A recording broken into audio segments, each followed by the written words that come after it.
all. Good morning. Just give me a moment and we're going to resume. I'm just waiting for more couple of minutes so that all of the students join in. Okay, so just a couple of minutes and we are going to resume. I think we are good to go. Good morning, everyone.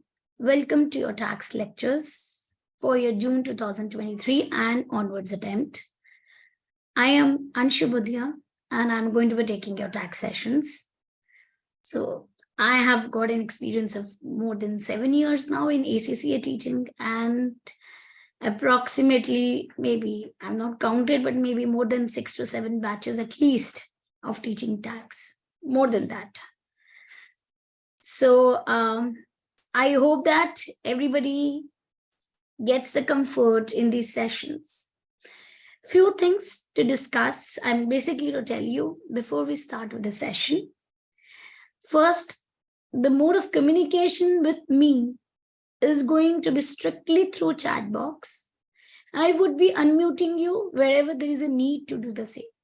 But by default, you all are going to be on the muted mode and with your videos off. Okay? Of course, you can just see me and I can just see your names. And we will communicate each other through the chat box. There is a WhatsApp group, so all of you are a part of it.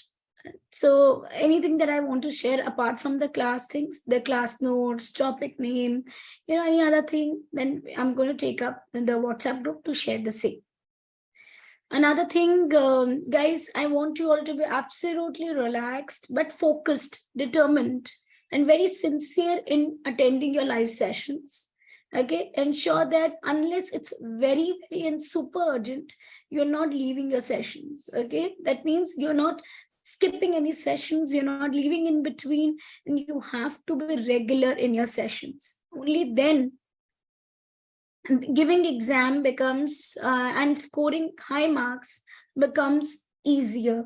Scoring a rank in taxes is not difficult. In fact, consistently we are having a rank in our batch. Okay, so and very high scorings are also that we are seeing on a consistent basis. That is when you are fully dedicated, giving your sincere efforts and going with the classes. Except for today's session, you are going to receive homeworks regularly. And those who are with me for previous, any of the batches, they know that whether it's tax or any other subject, they know that I do give homework. And you all, when you do the homework, on a sincere basis, not just you are clear with the concepts that are taught in the class, but also you're more well prepared for your exams. So the target is basically by the time we finish with our syllabus, you are completing at least 60 to 70% of your exam kit. Okay, the practice kits. Now you will be receiving 2 books. That is as a part of the combo. There are 2 books. One is the study text, another is the practice and revision kit. PNR kit is basically the kit carrying all the questions and all for more practice, question bank kind of a thing. And study text is the text that we use to, to study in the class. Here we follow BPP. So all of you can get your books and just contact the team, VGLD team. They will guide you how to get the books, how to purchase them. But yes, you should get ebooks. Okay, that is more recommended because you have more question banks also there. Okay, before we proceed, guys, can we just have a quick, I want to understand that you guys are in which, area of your career or which level of your career. If you are studying, if you are, in your graduations, if you are in your post-graduations, if you're working, then please just mention it. And also the profile that you're working in. Quickly. That's a quick intro from all of you. I don't need anything else. I just need this much. So all of you, quickly put up in the chat box.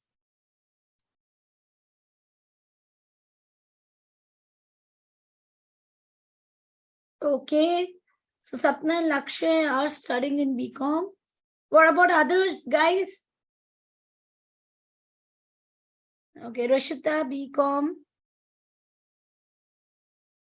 Vijayanti is in Bangalore, HSBC.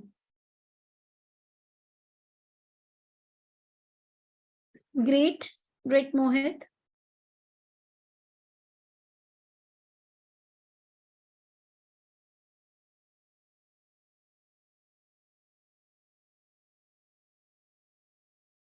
Chahat completed graduation. Puran, okay, he's in accounts. Okay, fine, Suresh.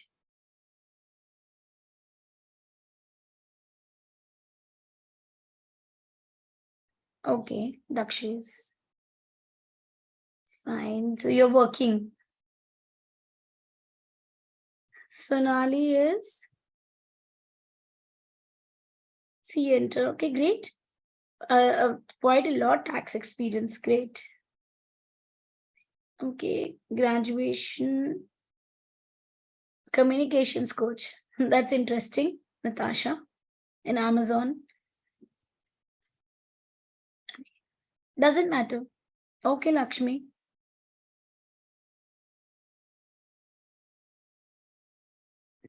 Very nice. So, Ravindran, I guess with your experience, you're going to bring in a lot of insights in the class. I can call you Lakshmi, right? Lakshmi Narayan. Thank you so much. Give me that leverage. Okay, another instruction that goes with everyone is you're going to be absolutely attentive in the class because I may just call out anybody for the answers. When you're writing your answers to me in the chat box, whenever I ask you a question, please don't mark it to everyone. Mark it as a direct message to me only. Okay, my name is Anshu Budhia. You can see my name and just mark a direct message to me. So we have a lot of others who are joining in now. So please, let's have one rule for a class, which I am following, along very consistently. That is, we will start our class at sharp 9 a.m. It's 9:30. So let's be very punctual with our time. Okay. I will wait for a couple of minutes, but not more than that, for everybody to join in. So that if I start with a concept, and because you are joining late, let's not repeat the entire concept that time. Okay. So ensure that you all are joining on time so that you're not missing out on anything. You know the class timings. Saturday it would be 9 to 1. Sunday it will be 5 to 8. Okay. And today's session is only for 2 hours. So next session would be on 17th, the next weekend. Okay. Because we just have an introduction session today. So let's quickly go on to the introduction session. And guys, whatever queries you have, you can ask me in the chat box. Not a problem, any number of times. But when I ask you a question, I want answers. So I want that point that if you are asking me questions, I'm going to answer your doubts. But when I ask you questions, I want you all to be giving me answers promptly. Okay, so let's get started with your tax sessions. Okay, if you have any queries, any point of time, you can type it in the chat box. I will also give you a chance to ask your queries. Fine, so just be attentive here. Yes, please follow the group. Everything is mentioned, but I'll just re-forward the message, okay, in the group. Yeah, so Saturday's timing are 9 to 1 and Sunday is 5 to 8 p.m. Though maybe just sometime in some 3 to 4 weeks, your Sunday and Saturday, both timings will be same. Right now, I already have a session in the morning on Sunday, so due to which I'm not able to take that session. Okay, Lakshay? But maybe just in a month time, it will be same. Okay, so let's get started.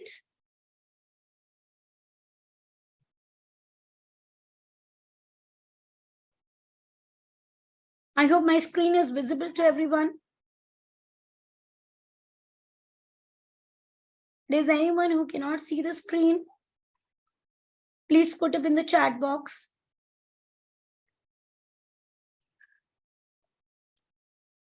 Visible, right? Fine. Thank you. Okay, let's start.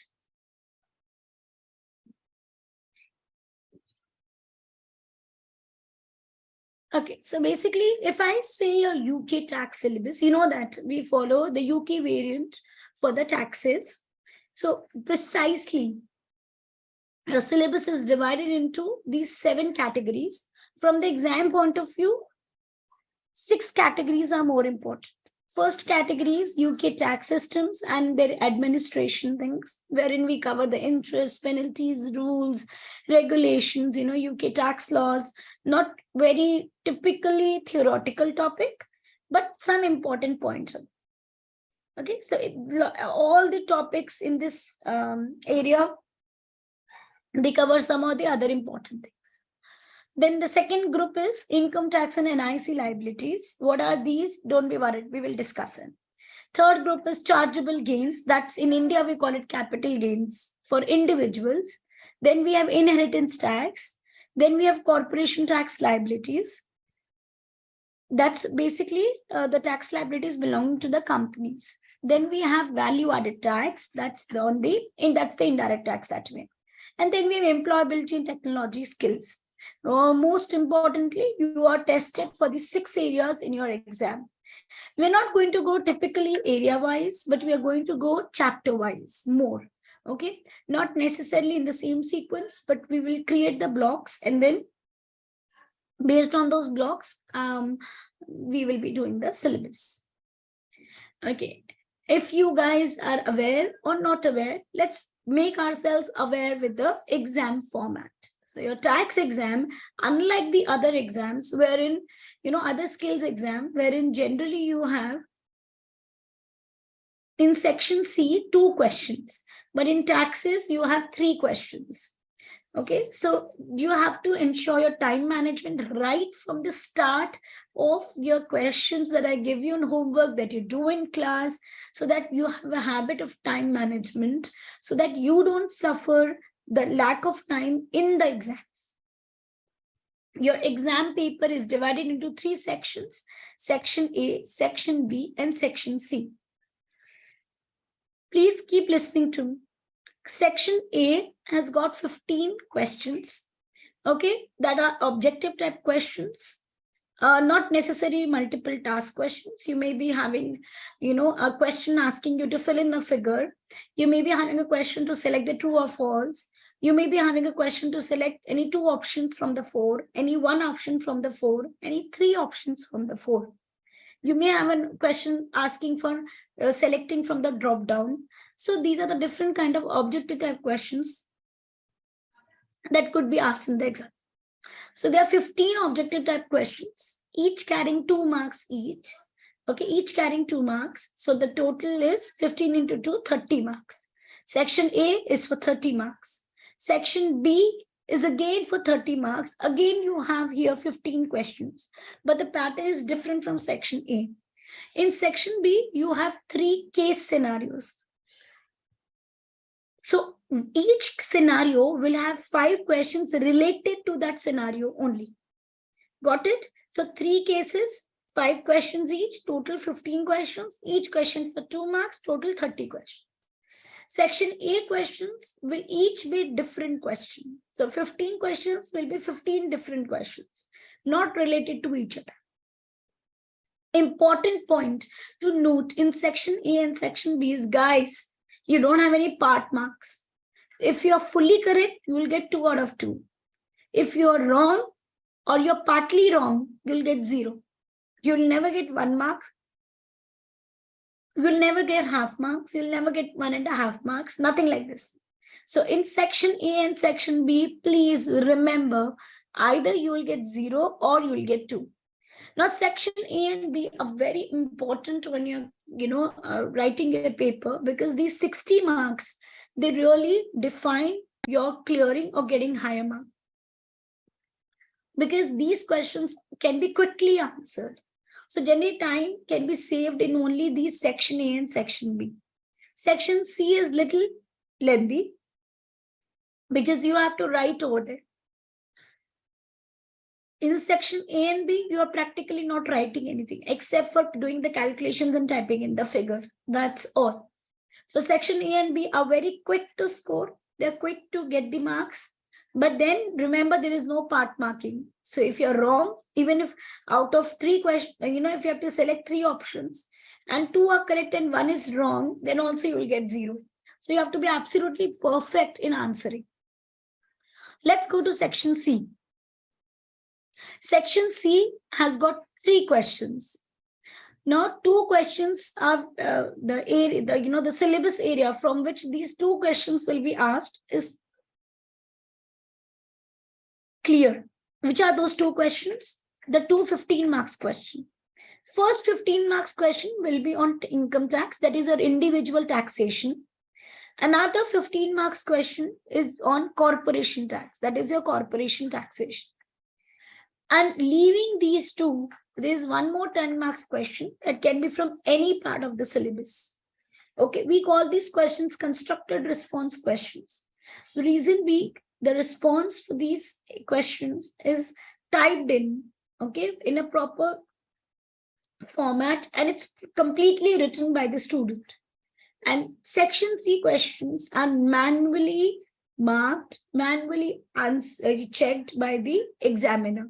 So section C questions are those questions where the examiner reads them and then marks them. That means 2 things. First, your performer has to be perfect. Your writing skills have to be good. Though in taxation, you really don't have to write any big fancy stories or essays. You have to just be very concise, be very clear, and just up to the question, to the point.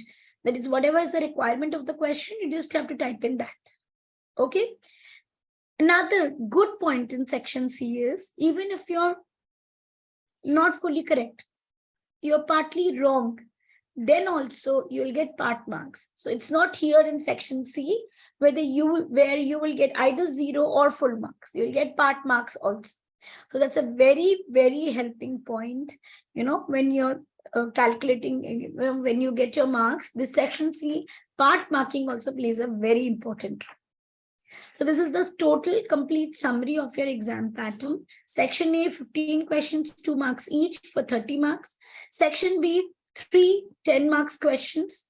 Okay, so that's basically each scenario will be for 5 questions and each question will be for 2 marks. So total 30 marks again for section B. Section C, 3 questions, constructed response questions. 1 question is for 10 marks, another 2 are for 15 marks each. Total 40 marks. So the total marks for your exam is 100 marks. The paper time is 3 hours. So you have to complete your exam in 3 hours in these 100 marks. No optional questions are there. All questions are compulsory. Okay.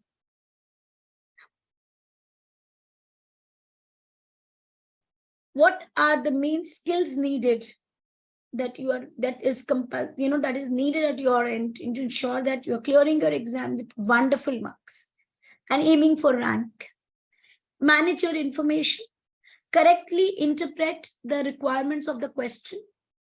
Highly, highly important point, this second point. Many times, you know everything in the syllabus, you know everything. But when you're reading the question, you're not focusing on that question. So the requirement of the question gets missed and you're attempting an answer from the other side, which is wrong. So you should interpret the requirement of the question with complete accuracy. And that can only be achieved when you're focused, when you're determined, and when you've done enough practice. Remember, guys, the key to clear the exam is to do enough practice, not at the time of exam, but from day 1 only. So those who are appearing for BCom exams and those who are in BCom, we have a habit of studying at the last moment and doing the questions at the last end and then clearing the exam. That will not work for your professional exams like ACCA, wherein you have to give in your efforts, your dedication, everything from day 1, because then your life is at ease, okay, and you can give your exam comfortably. Next, priorities, structures, logic for the exam, efficient numerical analysis with a lot of practice, effective writing and presentation. Please don't focus too much on your improving your writing skills, because here you're not writing essays. You can write your answers in the most simplest way, like I'm speaking the way, the same sentences you can use for writing. So the point is you can write your answers in the most simplest way, but ensure that you're writing concise and to the point answers. You're not writing any stories. That's not needed at all. Because, when we are in BCom and all, we have a habit of writing stories. Leave that habit when you're in a professional exam. Don't waste your time on it. Okay, good time management, like I said, start from day one. It's highly, highly recommended, not for just this tax paper, but for all the papers that you're going to appear. Time management is highly, highly needed. Question practice is very vital. Remember to also practice using the ACCA exam software. That is at the time, when you are about to complete your syllabus. This access you can get.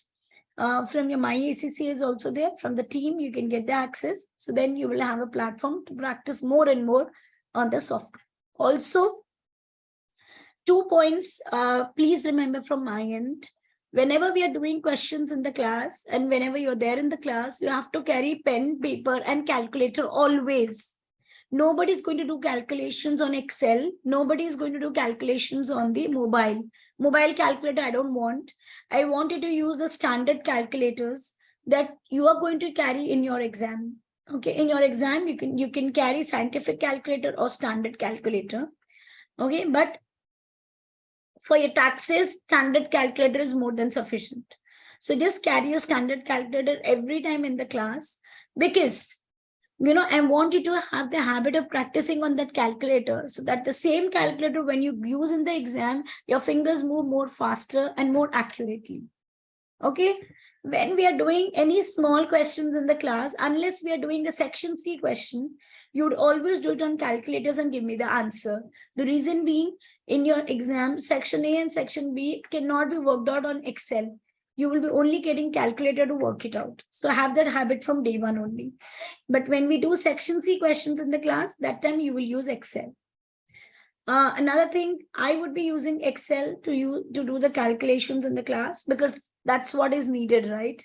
And another thing, as we progress, I would tell you that you are not going to do your section C on the normal Excel that you have, Microsoft Office Excel. You would be using the Excel on the ACCA platform, because a lot of options, a lot of shortcuts, they are blocked in that Excel sheet, which is customized by ACCA for their exam. So you should get used to of that Excel sheet as well. Otherwise, you'll have time difficulty, in scrolling up, down, typing in the answers when you're not used to with that Excel. So we will be involved in, incorporating that in the class. Okay, there are a lot of ACCA resources that are available on the ACCA Global. I will be showing you that. Please navigate through ACCA Global quite oftenly, because that's a very, very useful, your website that gives you a lot of study support resources. So let's quickly go to our ACCA website, and then we will start with our chapter.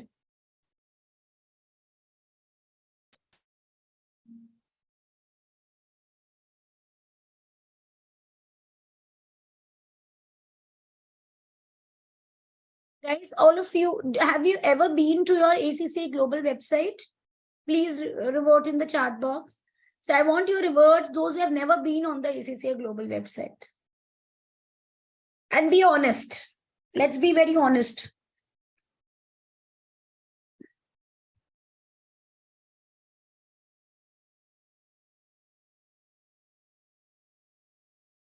Those who have never been to the on the ACCA website, please revert with no.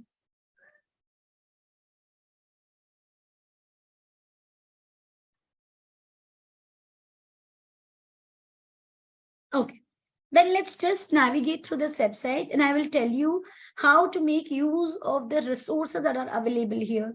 And though I'm not going to be using much of these resources in the class, because those resources are more to be used from your end when you're studying, when you're completing your questions, when you're studying for what is taught in the class. So that time you need resources. to support, your understandings. So you would be needing to use them oftenly. Okay. So let's see. First, you will just log in, or you will just go to this website, acccaglobal.com. Okay, just type it on your web page, that is acccaglobal.com. When you just type in that, the screen will come in front of you. Everybody, please look at my screen only right now. You all can look into your screens after the session also. Okay. So when you go on the screen, you will go to students, and then you will click here, study support resources. Please click on ACCA qualification and select your subject, taxation. Once you come to taxation, please see here.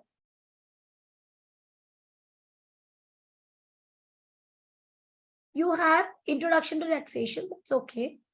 Planning your study, so that's a blank page kind of thing, just understanding of how to strategize your studies. Examining team guidance, okay, this is. So let's go through this video of the examining team's guidance for your ACCA F6 exam. Okay, so this is a must watch video. Let's go through it right now only. And then I will go to this one. Just a moment. In case you cannot hear it, then please tell me in the chat box. Right now I'm just playing.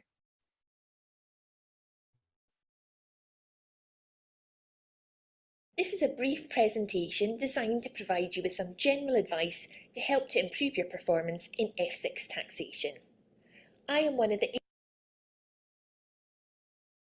Okay, thank you. Okay, please concentrate on this video. ACCA's qualification technical advisors for the taxation exams, and I'm part of the examining team. This has been written from the point of view of the F6 UK examining team, although some of the advice may be relevant to candidates sitting any of the other F6 variant exams. As a summary of the presentation, I'm going to cover firstly exam format, then approach to the more thinking type questions, before finishing up with some recent common questions from candidates. The exam format of the F6 UK exams from September 2016 is as follows. Section A, 15 2-mark objective test questions. Section B, 3 10-mark OT case questions, which are made up of 5 2-mark OTs. And Section C, containing 1 10-mark question and 2 15-mark questions. You should make sure that you refer to the specimen exam, which is available in both paper and CBE formats for more details. The exam format for the F6 variant exams is slightly different. Therefore, if you're preparing to sit one of the F6 variant exams rather than F6 UK, you should refer to the syllabus for details of the current structure. Let's have a look at approaching some thinking type questions. So basically, please just look at this question from the point of view that this question is a section C question. Okay. When right now we are not aiming to solve it because of course we're not gone into the syllabus. This question discussion here will give you an idea how would you approach your section C questions when you are doing the same in the class. At F6, you should expect to see some thinking type questions which are designed to provide you with an introduction to the type of question you might see at P6. Candidates often struggle with these questions and worry about how best to tackle them. A key piece of advice here would be to think more, write less. To illustrate this point, let's take a look at an example of this type of question. This question is taken from question 5B of the September and December 2015 sample questions. You'll see that the requirement asks you to calculate Simon's income tax saving for the tax year 2014-15 if the Building Society deposit year, and when faced with such income tax count had already been done. Of course, one approach to Part B original tax being takes and apply his effective marginal rate of ACCA sections B and D. Let's finish off by I have forwarded that thing because the calculation point would not be clear to all of you. So we'll come back to that point again once we're done with that individual taxation. I would replay this. Please go through this because a lot of you ask me sometimes, then ma'am, what are the important areas to cover for section A? What are the important areas that we should focus on section B, section C and all this? So let me tell you one thing which comes from ACCA itself. There's nothing called important in this syllabus, okay? Because everything is important, so we cannot leave anything. Got it? So please give equal weightage to everything. By looking at some recent common questions that we have received from candidates. Firstly, what are the core areas for sections B and C? Well, here the answer is the whole syllabus. One of the 15-mark questions will focus on income tax, and the other 50-mark question will focus on corporation tax. But the 3 10-mark questions in section B and the 10-mark question in section C can cover any area of the syllabus. What are the common pitfalls in the exam? Firstly, not managing time well and spending too long on some questions and not leaving enough time to do the remaining questions.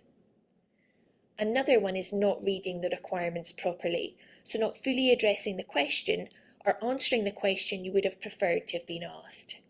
Marks are only available for correct answers that are relevant to the requirements, so it's important not to waste time on anything that cannot gain marks. Will I lose marks if I make a mistake early on in a section C question? If you make a mistake early on in the answer, this will not affect you picking up the rest of the marks in the answer, and this is because ACCA always apply an own figure rule. This is why it's so important to show appropriate workings, so the marker can follow through and see what you've done. So show your workings and be confident with your calculations. How do I remember payment and other dates? Unfortunately, there's no easy answer here, and the saying practice makes perfect comes to mind. It's really just down to practice and revision. It might help you to ask someone to test you on the dates to help you revise for them and get an indication of which ones you're struggling with. Thank you for listening to this presentation. I do hope that now you have got some insight about your F6 exam and a little bit of your approach that how you should plan for your exams along with the classes from day one only. Please understand that the habits should be inculcated from day one and not from day 30. So start from today only. Okay, now here you will have this examiner's approach to tax UK. These are some examiner's comments that you should go through. Okay, so some guidance that you can go through. Coming back to this, for me, most important thing is this examiner's report. Examiner's reports is, I will just choose my variant, that is UK. Examiner's report is a report that is after the exam has been conducted. This is a report of section A, section B, section C, some questions, wherein the examiners, they highlight what were the common mistakes done by most of the students and what was the correct approach that was needed, and how you should have got it corrected. So this approach will help, this report will help you in understanding then what are the common mistakes that are done by the students in the exam so that you don't repeat it. So you should go through these 1, 2, 3, at least 2 to 3 examiners report that is available. Okay, like here it is with detailed commentary. These are available. I'll just show you one report. For example, I'm opening this September and December 2022 report. You can just see here. So there is one example taken for section A. And then there is, the corrections and the mistakes and all those things recognized by the examiner are presented here. Like similarly here for section 2, the second question, third question, fourth question, and the fifth question. Because generally it's 5 questions that are taken, 4 to 5. So here they have taken 4 questions. Then section B again, they're taken a question and the incorrect answers and the correct answers, they all are explained here. Okay, similar to it, you will have one more section C question as well. Section C question, and then the details are explained to you. So when you go through this, these commentaries, see, no, these are the comments for the particular question of section C.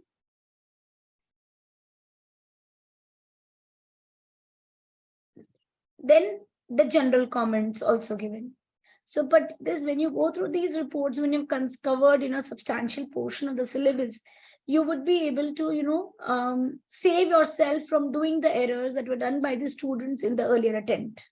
So you should go through it once or twice, at least 2 to 3 reports you should go through, the latest 2 to 3, so that, you can save yourself from making those errors again.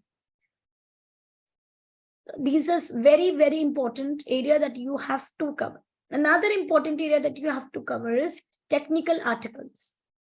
Guys, these technical articles, suppose I'll just take for UK exams, like this is the Finance Act 2001. For you, Finance Act 2022 is applicable. So this is the summary of the changes that have been made in this attempt. For you, what is relevant, because your books would all would be covering these finance acts. So even if you're not covering this here, that's completely okay. But what I want you to cover is, whenever, suppose we are completing a topic benefits, okay, or we are completing a topic chargeable gains. Now, all these topics, whenever we are covering, you can just go through them once, because these articles, though they are generally, everything is covered in a BPP books, but these articles, when you go through in detail, they give you even more insight into the topic, so that, you have even more clarity. So you should go through these articles at least once we are completing the topic.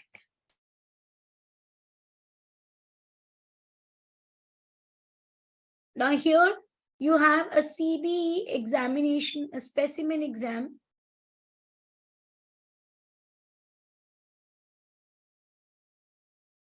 You can just see here. Now suppose this is my CBE specimen exam. So this will be loaded through my ACCA. So once I log into my ACCA, I will be able to see this CBE specimen exam.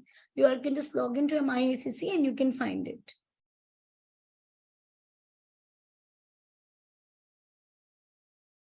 Now this area is what I was talking about. Please look here. This is the constructed response workspace. Again, when you log in with your ACCA,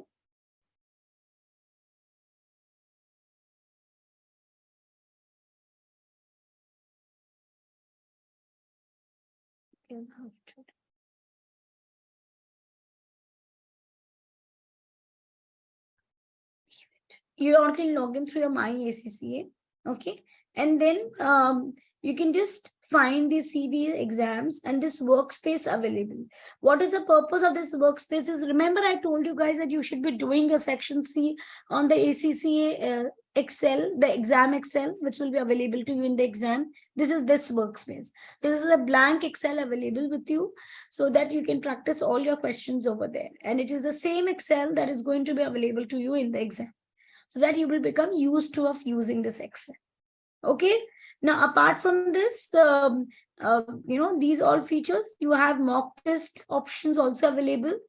Okay, and these are also available to you on the ACCA, your my ACCA platform, and the access to have this mock test. Once you're completing with the syllabus, you will be getting it through VGLD. Don't worry for that. Just contact the team and they will be guiding you how to get that access. Okay.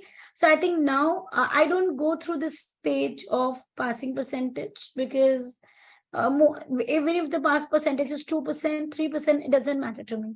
What matters is that my class should fall in that 2 or 3%. Okay. So I want those efforts from your end. Okay. I would be moving ahead, but please tell me if you have any doubts, any queries of any sort till this point. Please kindly put up in the chat box. Any more understanding of anything required, please tell me. Any queries? till this point?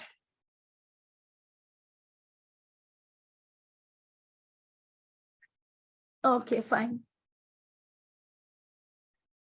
So is only Ravindran who is active in the class, or are there others also? Yes. Yeah, so let me do one thing. Yeah, Lakshmi has asked in section B, is there also OT type questions? Yes. So let me do one thing. Let me just show you one mock paper so that you will have an idea of how these things look. Okay. So quickly, I'll just open one mock.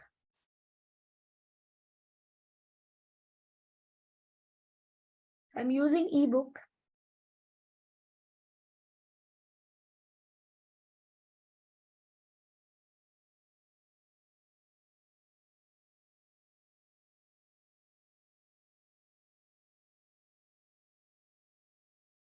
Let's just have a look at the mock paper so you'll understand the kind of questions that are asked.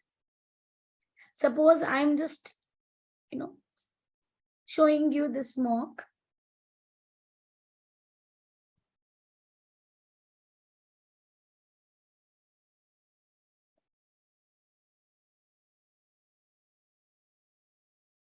Suppose now this is section A. It's written here all 15 questions are compulsory and must be attempted. So they are compulsory questions. So like here, the first question wants you to type in an answer. Here you will just type in the figures. That's all. The second question, now these round buttons, when they are there, round buttons would enable you to select only one option. So now the second option wants you to select only one option. Third question wants you to again select only one option. Fourth question, again one option. Fifth question, same. Now please look at sixth question. In the six questions, you have to select from the drop down. Out of these two options, select one. And for the second one, out of these two options, select one. Now guys, if you got this correct and this wrong, then also you will get 0. Only when you get both the boxes correct, you will get 2 out of 2. Got it? Seventh question again wants you to select one. Eighth, same. Ninth, same. Not 10th. You have to select out of these 4, the deadline. Okay, so you have to select the deadline from this by selecting it here. In the exam, you will be having the option to select it. 11th, again, you will have one option. 12th, same. Now 13th, you will have to use the pull down option. From this drop down button, you will select the correct option. 14th, again pull down. 15th, now guys, here you have to select the 2 questions are asked. For that, just select the relevant values. Only when you get the 2 correct, only then you'll get 2 out of 2. That's all for section A. It's written here total 30 marks. Section A is over. Let's come to section B. Guys, you can see here, this is the first scenario that is relating to questions number 16 to 20. So this scenario is given for chargeable gains. Okay, this all data is given here. And based on this scenario, 5 questions are asked. 16th question, like here, again, you have to select the correct option. And the same rule, only when you get both the correct answers, only then you will get full marks, 2 out of 2. Okay, many times students ask me, ma'am, there are 5 questions in this scenario. If you get 1 wrong or 2 wrong, will you be marked 0 for the entire scenario? No. Each scenario question carry 2 marks differently. So even if you got 4 correct and 4 wrong and 1 correct, you will get still 2 marks. Okay. So 17th question again, select from the options. 18th again, select one option. 19th, pull down. And 20th again, selection one option. Similar to it, we have another scenario that is from 21 to 25. Okay. This is then again another scenario, and similar to it, other questions. So like this, you will have your section B. Now we are in section C. All the questions are compulsory, must be attempted. This is the 31st question. The details are given to you, everything, every detail, and then the questions are asked. Now remember, you don't have to select, drop down or anything. You have to type in that answer. So first question is for 3 marks. When the question is for 3 marks, understand that you should be writing around 3 to 4 points. That's all. When the questions are 4 marks, this is an advice. So you will be reading it and advising. This is the calculation question for 1 mark. So only 1 mark. So just do that small calculation, your answer is done. Okay, and then 2 marks question. 32 question is a 15 marks. Now this is on individual taxation. So you have been given the data, and based on it, now the question is asked. You can see here, this is for 11 marks because the calculations are needed. Whenever there is a calculation, guys, you have to give your working notes very, very clearly. Fine. And similar to it, we have a third question, which is on corporation tax. And these are the questions. Okay. That's all for your marking scheme. Now also, if anybody has any doubts, any queries, please put up in the chat box.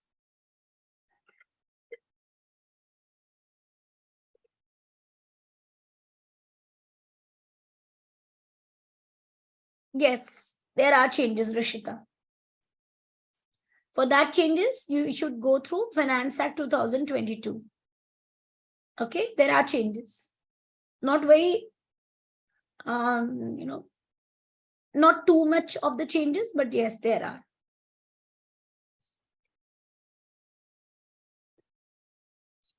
Okay, guys. Tarun, yes, your answer is no for what?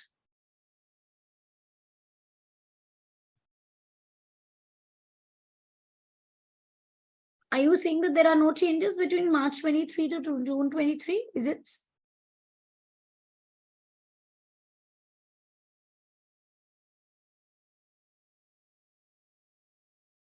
Okay, fine. Yes, working notes will always be shown separately. Lakshmi, you will get that when we do the questions in the class. Yes, Ravindra. Finance Act 2022, June 23 attempt, because Finance Act 1 year, the Finance Act which comes 1 year before is applied for the next year.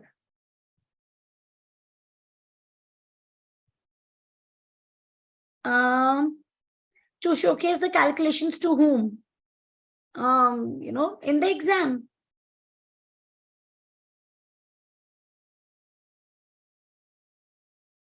Okay. Mohit, in the exam, you will have your constructed space there only with the question. Okay. I would be showing you that also as we progress. So you don't have to do anything. No uploading is needed. Once you click section C, your screen will have the constructed workspace. And therein you will just type in and automatically it will get submitted. You don't have to do anything. When you do your questions at home for practice, okay, that time I need you to use the constructed workspace. And whenever we are as we are progressing the class and as you're getting the comfort with the section 3 questions, when we do questions in the class also, if possible, use the constructed response space only. Fine. That resolves a query. Sapna, right now I'm using for the introduction session. Right now I'm using the last attempt book only, March 23, because introduction there is no difference in it. The next class onwards, I'm going to use the latest book only. Okay.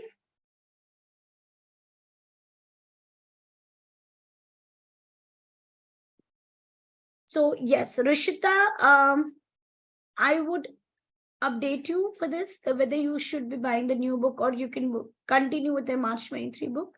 So I would be updating you for the same. Okay.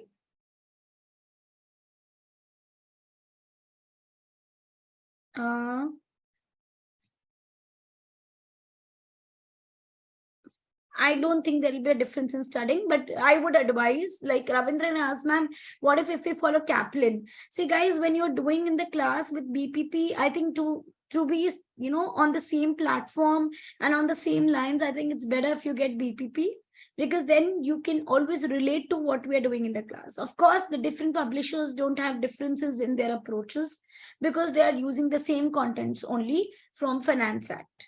The presentation may be just a different here and there. So that's not a problem. But the thing is, the book that is being followed in the class, in order to be with, going in the flow with the class, you should be carrying the same books, ideally.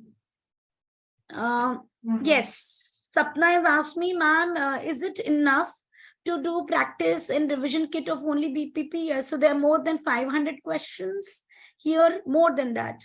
And then you have a question bank for your workbook. Then you have questions in that. So if you count, it's roughly around maybe 900 questions or so, and you'll have your past papers to practice. So I believe that's more than enough. Now, Lakshya, I cannot comment on it because there are different publishers, so no publisher will use the same questions. Okay, Kaplan and BPP, of course, both will have different questions, but the content will not be different. Now, if you ask me for ACCA exams, generally the questions are never repeated in ACCA exams. So those will have a different set of questions. The point is not to practice the questions and to learn them, because the same questions will never be repeated. It's just that you should be clear with your concepts, absolutely crystal clear, so that any question that can come in front of you, you should be able to answer that. Don't rely on any question. So I believe that if you do complete BPP, that's more than sufficient. And if you have time after that, after you've done with your BPP, then if you want to do more practice, you can use the other books. That's the problem. But I believe what's important is your conceptual clarity. Rather than doing 100 of questions, if you're not clear, then you're just mugging up. That's not correct way. Okay. The one rule of my class is very, very strict rule. There is no mugging up on the class. You have to be conceptual clear with what we are doing in the class. Okay. So this applies to everyone universally. Fine, Lakshay?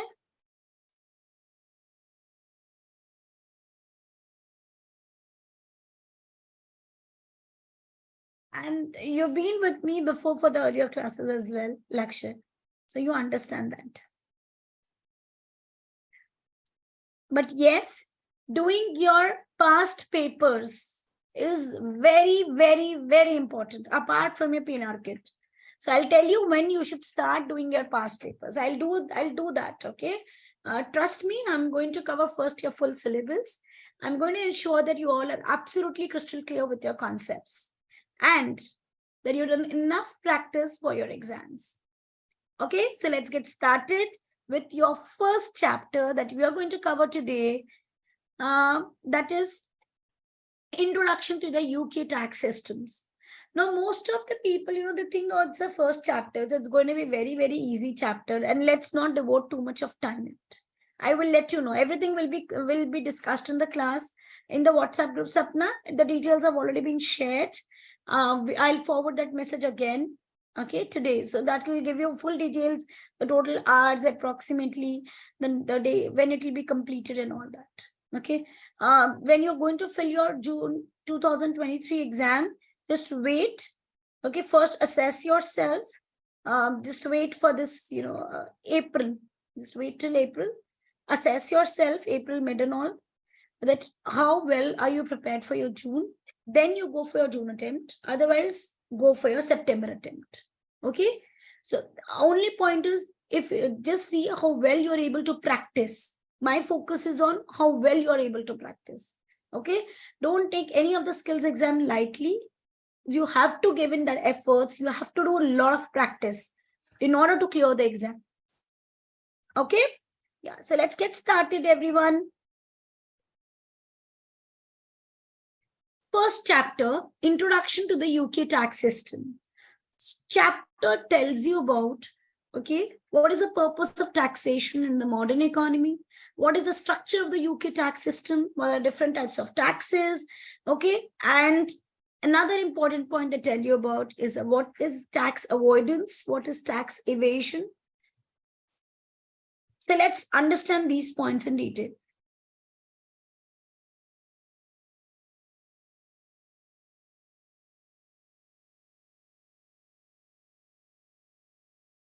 Do you know why we need taxes? Guys, why we need taxes? Why the government needs to take taxes from us? Though we don't like taxes, right? Even I personally don't like paying taxes. But then I have to pay taxes. What do you think government makes use of those taxes? Can you give me in the chat box quick answers? Any one point from each will also do. And those who have books, stop looking at your books. Just look at my screen. What do you think government makes use of those taxes for? Absolutely correct, Mohit. Now, everybody, when you're writing your answers, write it directly to me, not to everyone. Make sure. Dakshesh, yes. So a general comment you have given. Okay. Apart from this, Sapna, good. So Mohit says social welfare schemes, and Dakshesh says to run the economy. Sapna says for providing government services. Yes, public expenditures like what? Come on, guys, run your brains. Tell me what, according to you, why the government takes the taxes, collects the taxes. Everybody, you don't have to be quiet. You have to type it in the chat box. Perfect. Development of infrastructure. That is capital expenditure of the government. Rahul, a very general comment for the country development.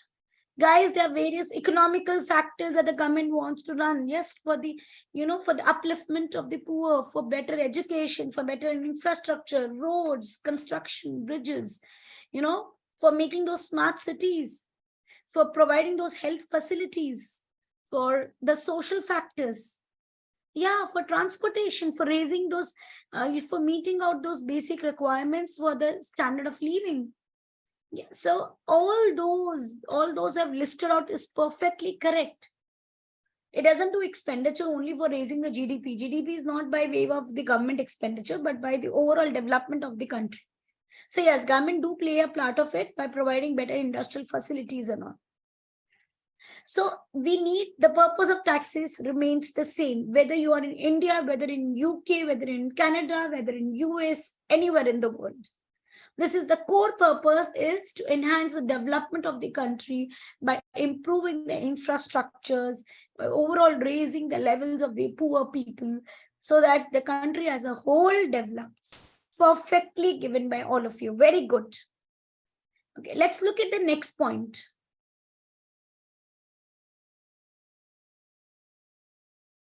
So let's look at one question.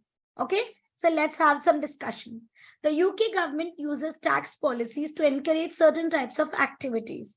Briefly explain how the UK government's tax policies can encourage individuals to save. So I'll just tell you, I will give an understanding. How do they encourage people to save? So they there are individual savings accounts that we call as ISA. These are the savings accounts which are,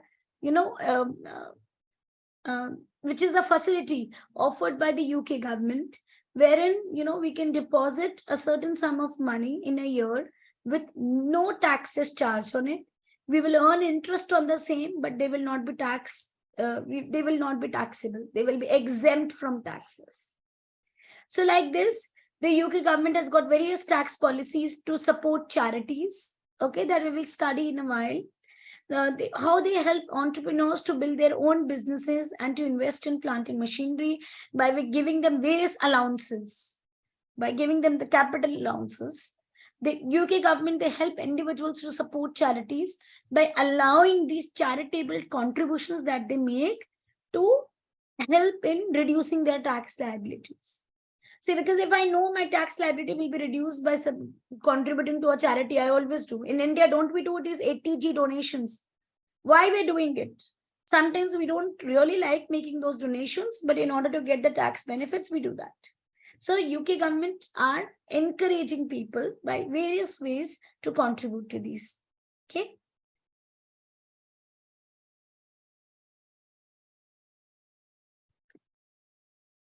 Okay, now quickly, when we understand the UK tax systems, guys, in India, we call our tax department as income tax department. But UK is generally ruled by the Queen. The monarchy system was there. So therefore, the UK tax department is called as Her Majesty's Revenue and Custom. Her Majesty is referring to the Queen. Fine. Her Majesty's Revenue and Custom is their tax department that is responsible for the self-assessment regime, for the collection of taxes, okay, for ensuring that the taxes are collected. If there are any issues, then they charge interest, penalties. There are a lot of assessments that are carried on by the UK tax departments, just like any other tax department in the world.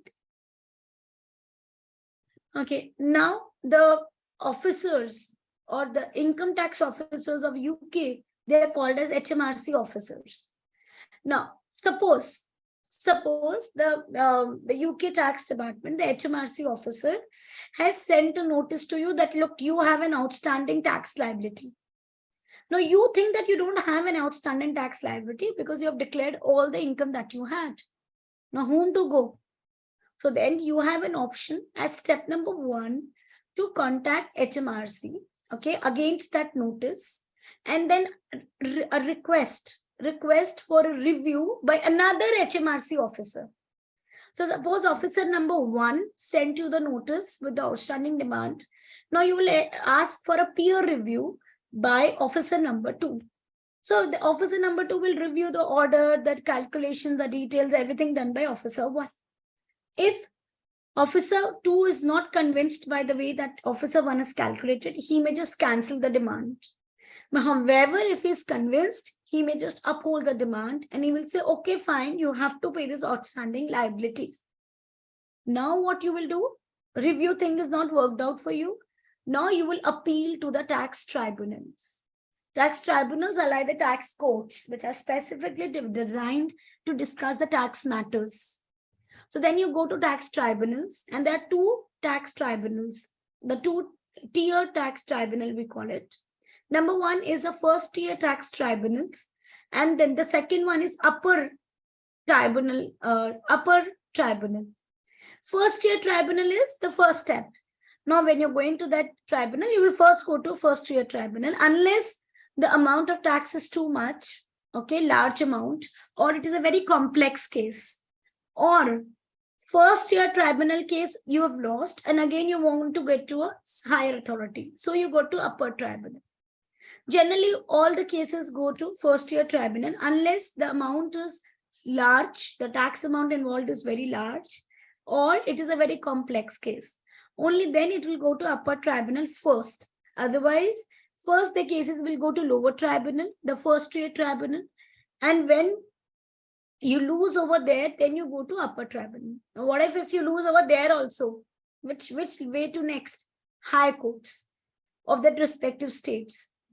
Then you go to Supreme Court. That is the main judiciary authority of any country. If you lose there, then you're lost. Say bye-bye tata to that case, and you have to follow what is passed as a judgment by the Supreme Court. Are you clear with this judiciary chain? Please tell me quickly.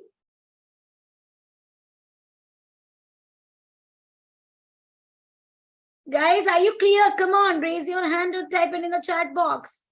I don't want sleeping people in my class. Wake up, everyone.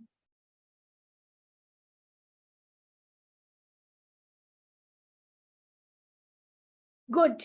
That's great. So I want that energy levels to be high. Now let's go to the next topic. So we're done with the basic structure understanding. Next topic is understanding what is a direct tax and what is an indirect tax. Anybody knows about it without reading anything? Just tell me if you know anything. What is a direct tax and what is an indirect tax? I mean, how do we classify that whether it is a direct tax or an indirect tax? Type it in the chat box, everyone. I give you 30 seconds, type it.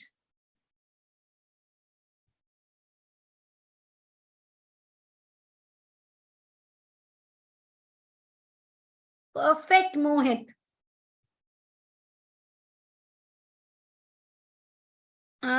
Somewhat correct, Puran. No, Sapna, incomplete answer.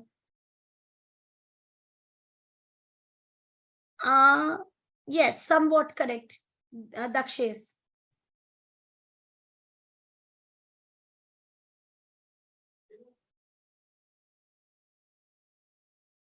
No, Rahul. I mean, you are correct. You're correct, but what you have written, few words are not correct. Vijanti, correct. Not, I'm sorry, Vijanti, wrong. Manisha.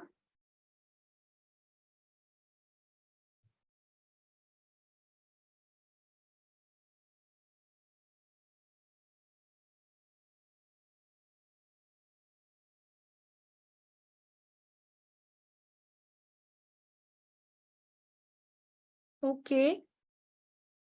Not fully correct. I would take the answer of Mohit. Perfect answer till now. Okay. No.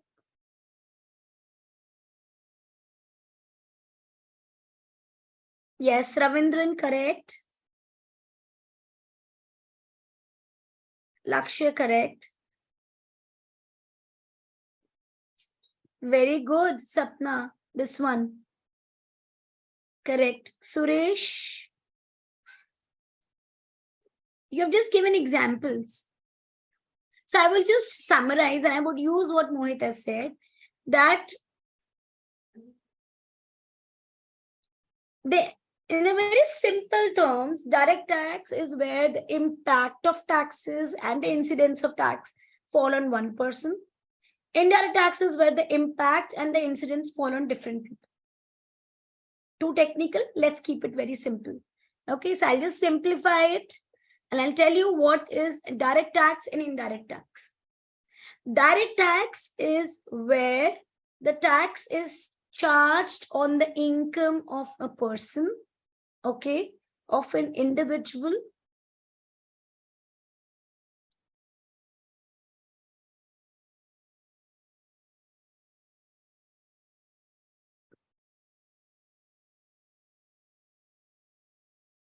Okay, so direct tax is where the tax is charged on the income of the taxpayer as well as collected from the income of the taxpayer only.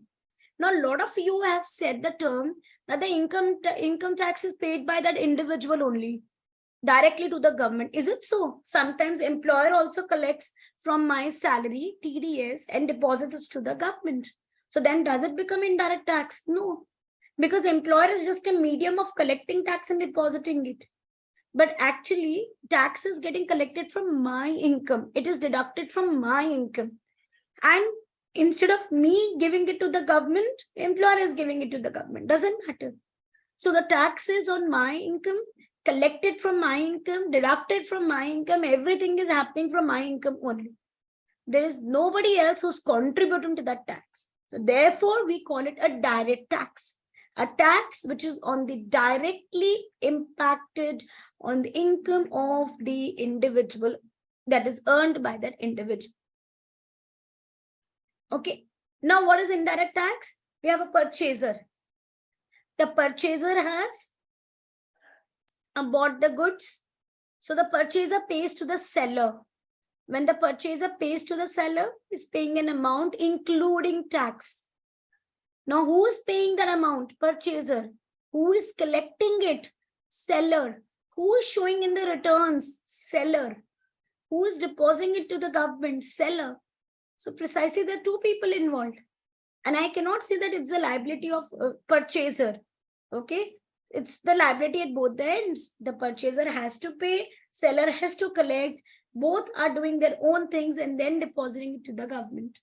So when there are two people involved, we call it indirect taxes because we're not directly taxing it on the income earned by the seller. We are taxing it on the goods and services that are provided, okay, by the seller to the buyer. Is my net lagging? Is it so? Please tell me. The video audio not clear? It's fine. Lakshya, please check your internet at your end. Thankfully. Okay, so guys, are you clear with this thing? Now, please don't make that a mistake of writing paid. Nothing called paid. Remember, is if the taxes are charged on the income of a person and deducted from that income of that person and nobody else's, direct tax. Indirect taxes when we have got nothing to do with the income, like Sapna had pointed out very correctly. Nothing to do with the income that you earn. You earn profit, you earn loss, doesn't matter to the government. You have transferred goods and services. So with that transfer, you have to collect taxes and deposit it to the government. So it is an indirect taxes because not directly levied on the income of that individual. Clear? Anybody has got any doubts, please tell me. No learning, please. Only understanding and getting that conceptual clarity. Okay? So let's just see here the example. income. Now, when I say individual, I mean corporations also, because for corporation tax, it is the tax is levied on the corporation's income and paid by the corporations only. So some of you have written the term individuals. You're wrong. Okay, we give examples with individuals, but ideally corporation tax is also direct tax. Only value added tax, or in India we have GST. Okay, that's a indirect tax. Remember, in UK we have VAT and not GST. So forget about GST for the time being. Blank your mind for GST and include VAT in it.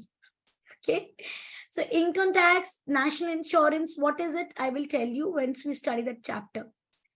Income tax, national insurance, corporation tax, capital gain tax, or we call it chargeable gains, inheritance tax, all are direct tax. Only value added tax is indirect tax. Okay.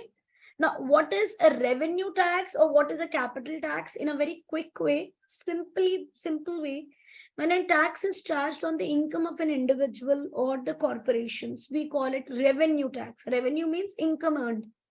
And when a tax is charged on the assets sold, okay, or assets transferred, like under inheritance or capital gains, we call it capital tax. Capital means relating to the capital assets. That is like your, your land, building, machinery, all those are covered here. Fine. Now, corporation tax is charged on both. And VAT is also charged on both. You know that, I believe. Otherwise, we're going to cover it in that chapter. So guys, quickly, direct taxes are those charged on income, gains, and wealth. You know that. Why income? Income tax and NIC and corporation tax. Why gains? Corporation tax and chargeable gains tax. Why wealth? Inheritance tax. Direct taxes are collected directly from the taxpayer. Indirect taxes are those paid by the consumer to the supplier, and then it's passed on to HMRC. Where VAT is an example of indirect tax. What is a revenue and a capital tax? Revenue taxes are charged on income, including profits and the business ventures. Okay, profits from the business ventures, that is a business profits. Capital taxes are charged on capital gains and transfer of wealth, like under inheritance. Corporation tax is passed on, is charged on both. Okay. So let me ask you one question.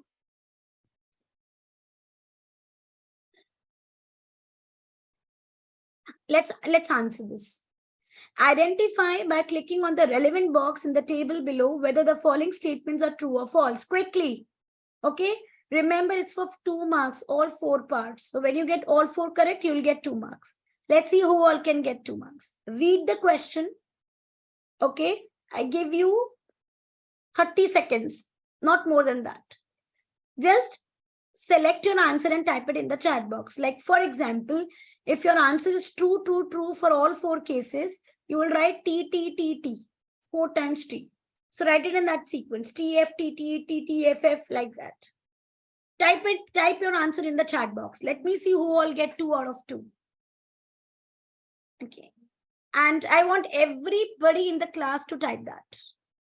Okay, type it all together so that I don't have to look out for your answers.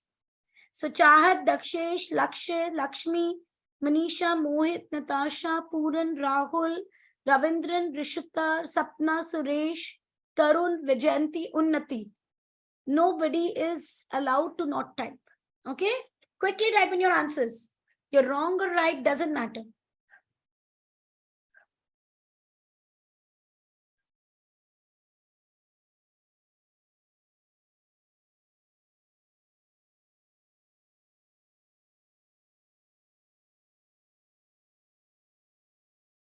Come on, everyone, 15 seconds more. Type it quickly. I'm still to receive answers from 9 more students.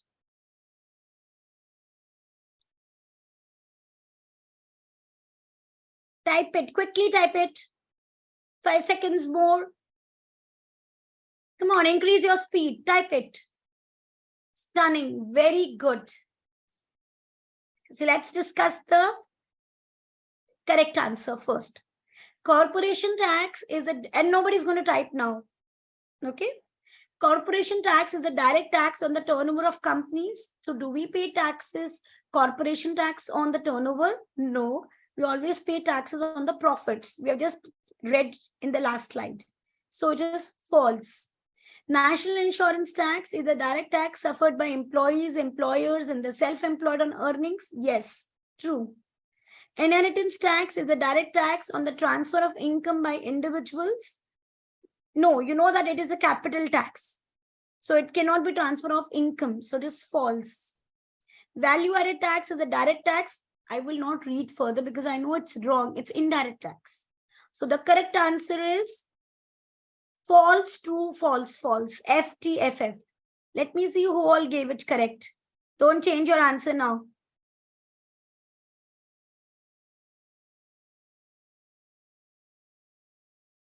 Anyone who's got all correct, let's see.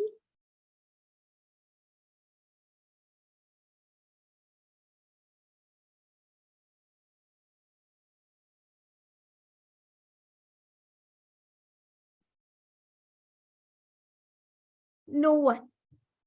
Why? There is a reason. Because we've not studied this topic till now.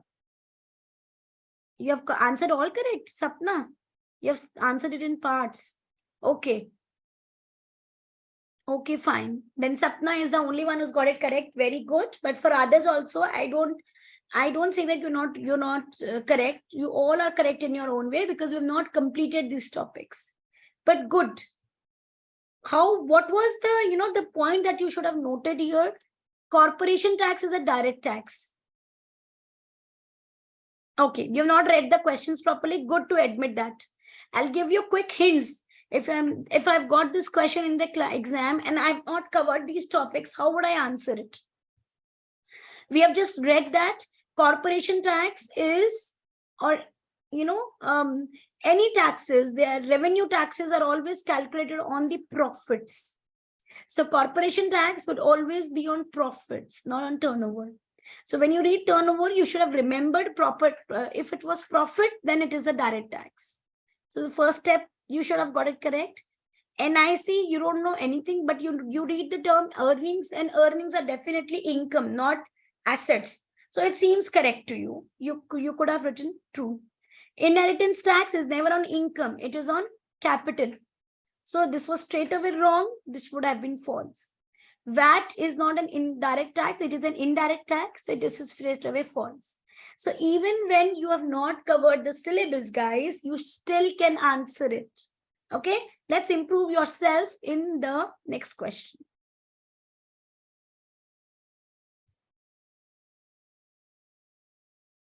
Okay, so for you, it is 21, but I would just say, please read it with 22.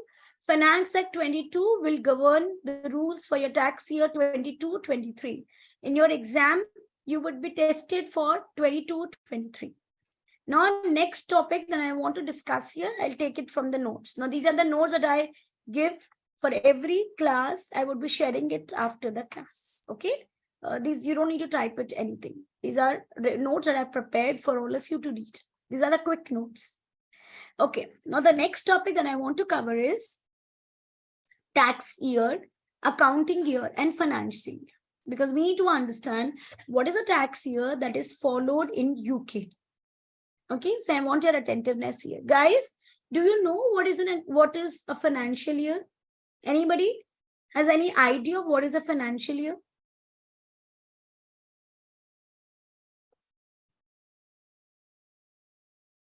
What do I mean by financial year? Very good, Rashita. Perfect. So what is a financial year? A financial year runs from 1st April of any year till 31st March of the next year. Perfect.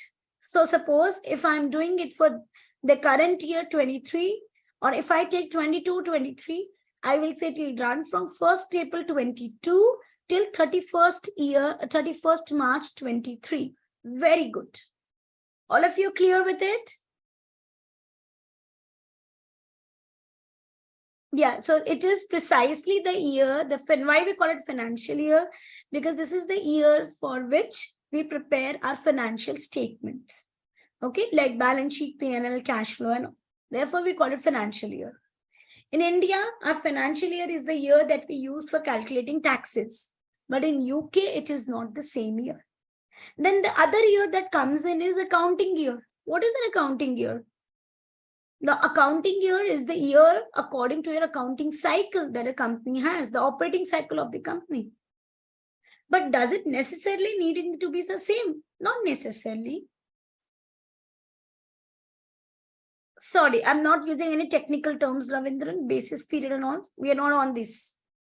Okay, so what is an accounting year? Now, can it be the same? Not necessarily. Now, I may follow an accounting year as starting from 1st January to ending on 31st December.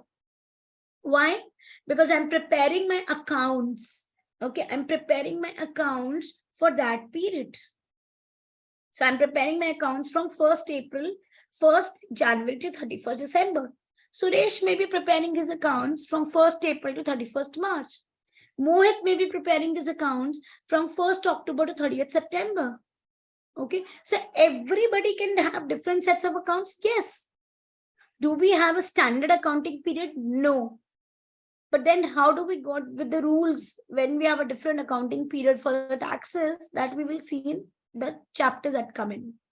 So right now, please understand accounting period can be any year that is followed by the person for preparing his accounts. No standard period is there. Now I come to the third thing and the most important thing, tax year. First, what is a tax year for UK? Is it starting from 1st January to 31st December? Is it starting from 1st of April to 31st of March? No. It starts from 6th April for year 1 and ends on 5th April of year 2. Now you will say, ma'am, they're so complex. I mean, why in the world they have these dates? Ask the queen. Okay, or now the king that we have. Why in the world we have those dates? But then for calculation purposes, you will not be troubled. For calculation purposes, we are not expected in your tax syllabus to do the calculation in part of the days. You will always do month calculation. Always taxes are calculated for monthly basis in your tax syllabus. So how do we do that? When your tax year is starting from 6th April and it is ending on 5th April, for example, then first you will take full April month on the first side, and this will end on March for your tax calculations. What I'm saying is you will always write the date 6th April to 5th April only. But when you're doing tax calculations, you will not take 24 days of April and then 5 days of April. You will take full 30 days at the starting, and then ending you will do calculations till 31st March only, because you will take for the full month, not part of the month. Am I clear with this?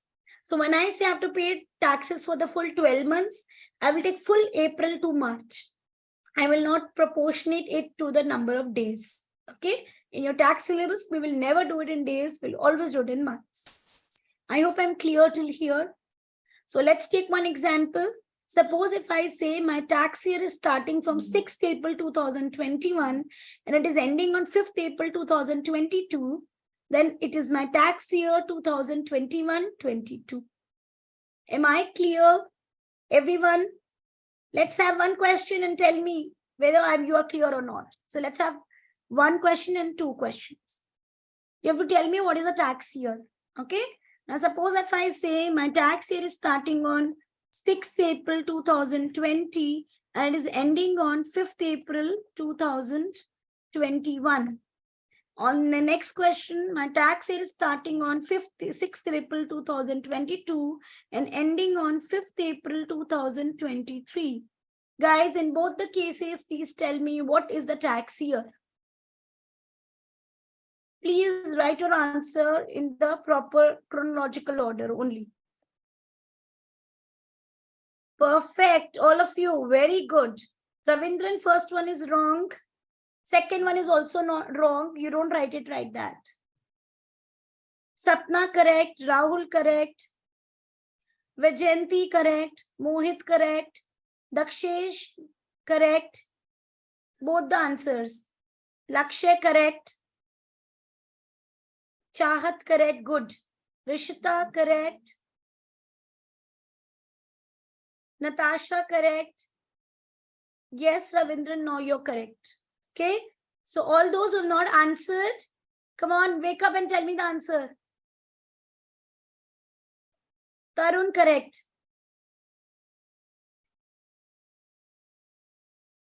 Manisha, what is this answer? I don't understand. Same. You have to type in the tax year.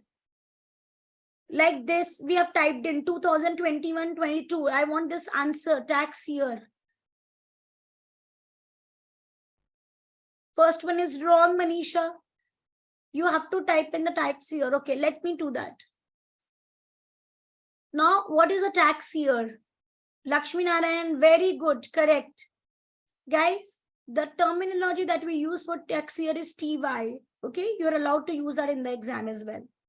This is tax year 2021. Okay, Manisha, are you with me on this? Okay. Yeah, so everybody, those who have not answered, like Unnati, okay, like Sonali, you have not answered. Rahul, you have not answered. Puran, Natasha, Lakshay, those who have not answered, please look here. Okay, Suresh, I was just asking that if I write this date, 6th April 2020 till 5th April 21, what is the tax year? Tax year would be 2020 till 2021. So we write it as 2021. Okay. You can also write it as 2020 till 2021.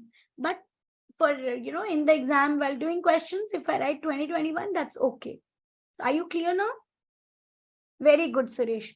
The second one, tax year would be 22-23. And right now it seems very easy, but when you do questions, sometimes you do errors in writing the wrong tax years. If you're writing wrong tax years, you'll be marked 0 and the examiner will not check further answers. So you have to be absolutely correct in writing these tax years. Okay? Good.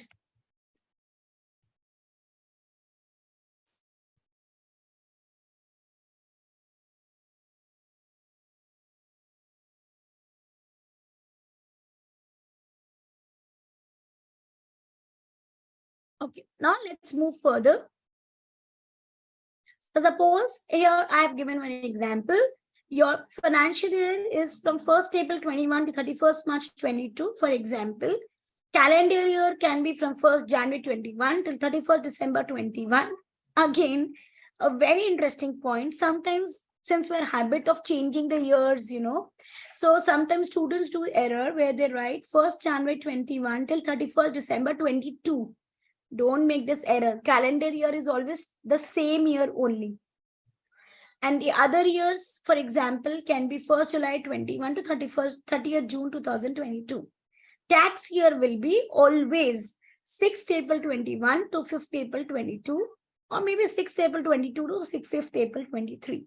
But tax year will always be like this. Let's go to the next point for this chapter. I hope that so far we are clear with this. Anybody has got any doubts, please put up in the chat box. When we study further, you will understand that. Clear? Great. The tax year is the period for which individuals submit their returns and they pay taxes. So we pay taxes for the income tax, national insurance, capital gain tax, all the taxes are paid for the tax year.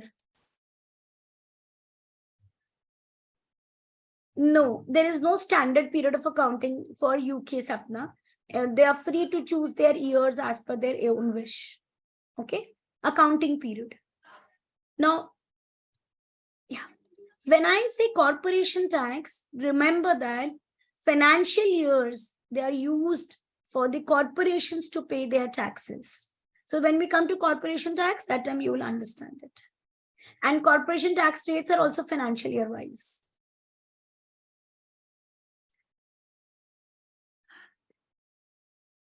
Now I come to a very interesting topic, and that is tax avoidance and tax evasion. Does anyone have any idea of what is tax avoidance and what is tax evasion? I will explain with an example. What do I mean by these two terms? Tax avoidance and tax evasion.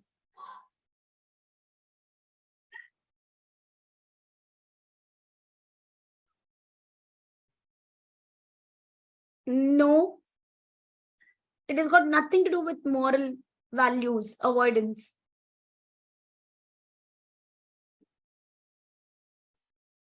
Absolutely correct, Lakshmi.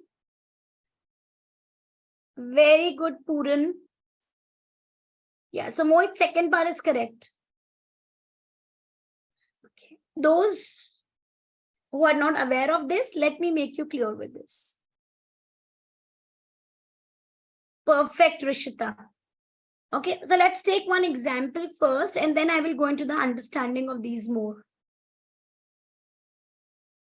No, Sonali, nothing to do with this. No, absolutely wrong. Very good, Puran. Perfect point. Perfect, Suresh. Yeah, you guys are very intelligent. Perfect. You're giving me all correct answers. Superb.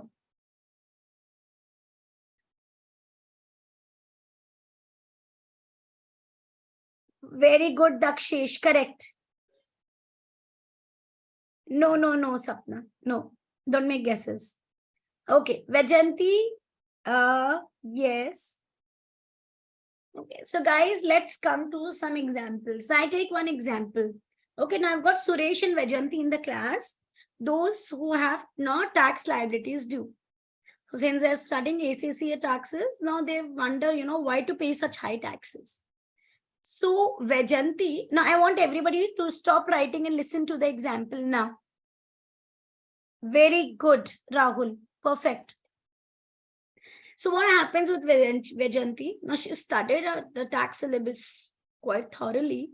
And once she's calculating the taxes, she thinks that, I can just do some investments in ISA. And therein if I invest, I would not be required to pay taxes on the same. Okay. And then she makes some charitable contributions also. She makes some the allowances, she makes some investments to get some allowances as well, deductions and all. So she does all this, and she's got a tax liability of 1 lakh that was coming earlier. Then by applying these principles, now she's getting a tax liability of 80,000. Okay. Now I come to Suresh. Suresh has equally studied the tax syllabus thoroughly, perfectly. But then Suresh, when he was asked, when he was also thinking how to minimize his tax liability, he was also having a liability of 1 lakh. But then he thought, HMRC people hardly look into the, the returns and all that he has seen in his practical experience. So he thinks that it's okay, I just want to minimize some taxes. But there is some income that he has earned on the savings, that he finds what if I don't disclose? I mean, I'm disclosing my all other income, my employment income, my other dividend incomes, other property incomes. What if I don't disclose one savings income? How would it matter? So now he is not disclosing his savings income. Because he is not disclosing his savings income, now he's having a tax liability of 80,000. So his tax liability also got reduced from 1 lakh by 20,000 to 80,000. So what happens with Vajanti and Suresh? Both, they're having a tax liability now of 80,000. No difference in tax liabilities. Both are going to pay the same taxes. Now the question is, who according to you, Vajanti or Suresh, adopted tax avoidance strategy? Don't write it in the chat box once, please. So what is tax avoidance when I say that? Tax avoidance is saving yourself from paying extra taxes by making the use of the loopholes in the system or the different provisions which are given in the system to ensure that you're able to minimize your liability by making some investments, by using of those allowances, by making use of the rules and provisions which are given to you in the taxes. So you're not doing anything unethically, you're not doing anything which is not moral, you're not doing anything which is illegal, you're following the legal system only. So what you are doing precisely is a tax planning. Okay? By way of planning the taxes, you are reducing the tax liability. So who according to you did planning? Vajanti or Suresh? Who was a better planner for reducing the tax liability to 80,000? Now type it in the chat box. If you're having a pain of writing too much, you can write V or S. These all work for me in the class. So who actually planned for taxes? Vajanti or Suresh?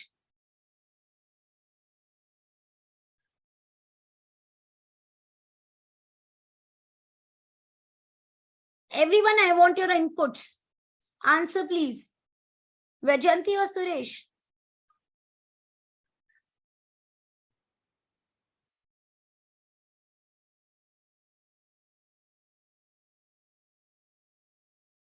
Those who have not reverted, you should be reverting. Okay. Now, those who have reverted, absolutely correct. Very good. Lakshmi and Ravindran, I want your attention here. I again repeat the example and only you two are going to answer. Okay. And the others who have not answered, who were not clear, who is more tax planner, please look here. I again repeat the example. Vajanti reduced her tax liability from 1 lakh to 80,000. How she reduced it? By applying the provisions and doing those investments, doing the contributions and donations, which are allowed by the HMRC rules. By applying them, she was able to reduce her tax liability from 1 lakh to 80,000. So my question is, did she plan taxes, or according to you, did she evade taxes? So what is tax evasion? Tax evasion is when you're following the things illegally. You're not doing what is the legal allowable, which is the legally allowed to you as per HMRC. You are adopting practices which is not correct ethically, morally, or legally. So which is illegal practice. So now, according to you, Vajanti did tax evasion or tax avoidance? Did she plan taxes? Then she has avoided taxes. If she has not planned, she has hidden some information, then she has evaded taxes. Very good. So it is tax avoidance. Are you clear now? Because you both gave me evasion. Very good, Rahul, Manisha, Lakshay, Ravindran, Lakshmi. Very good. So now it is tax avoidance. Absolutely crystal clear now. Ravindran, Lakshmi, Manisha. Absolutely in your heads. Good. Okay. So Suresh, in our example, what he did? He did tax evasion because he had hidden the information for his savings income. That was not legally correct. Okay. So he adopted tax evasion. Very good. So tax avoidance is nothing but when you plan for the taxes, when you find loopholes in the system, correctly given to me. This was correctly written by, who was written it?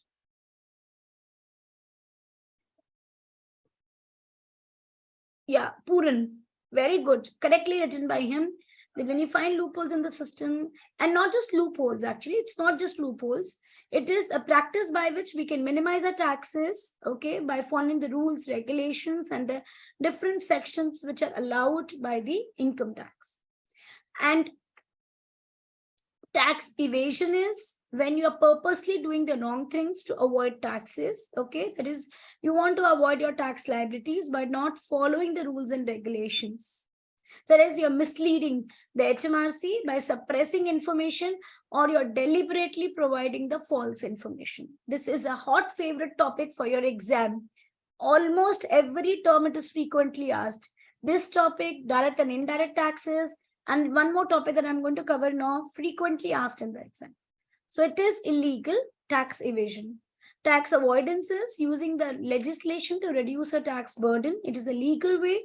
Our HMRC may challenge the tax avoidance schemes, which are artificial through courts. I mean, the schemes that you created, or because of the loopholes in the system, HMRC may challenge you for the same in the courts. Okay, now I'll just come to a last point for this first chapter, which is, suppose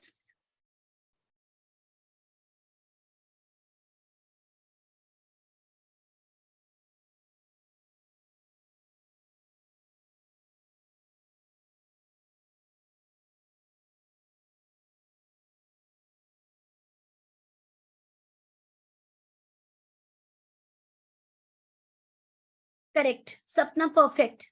Tax avoidance is minimizing the tax liability, but by following the rules and the tax, by following the rules and regulations.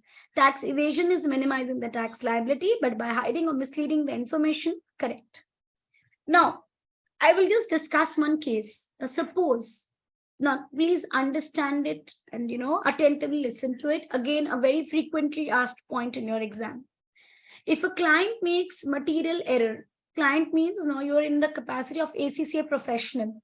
So it is as a part of your ethics. Okay. Now, if your client is making a material means a large amount. Okay. So material means that amount or the nature of that error is so huge, not just amount wise, but nature wise also.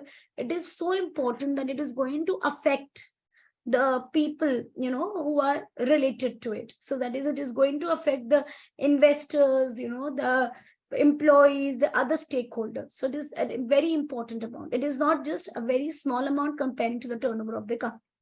So if a clients make a material error or omission in the tax return, or fails to file the tax return and does not correct the error, omission, or failure when it is advised by the accountant, then what is the course of action that should be taken?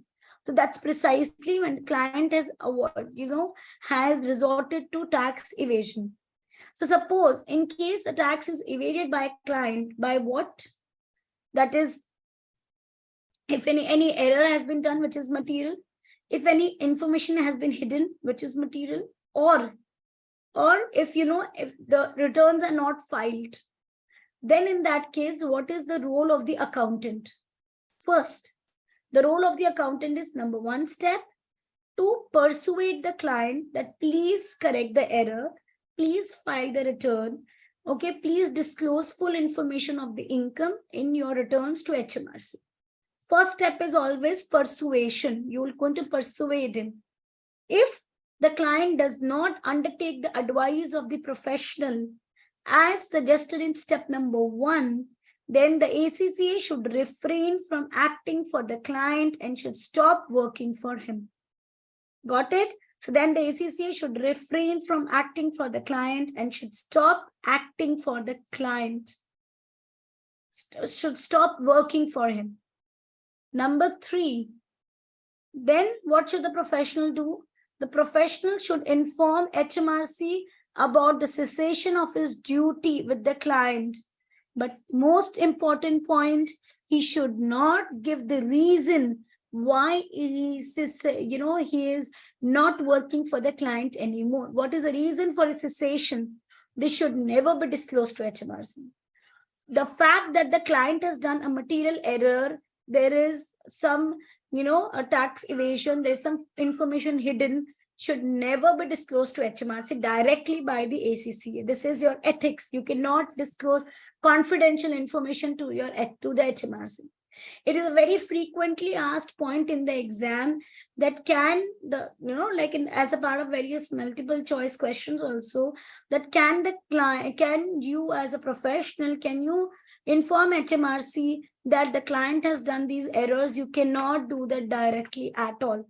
You will only inform HMRC that now you are having cessation of your duties and no longer working for the client.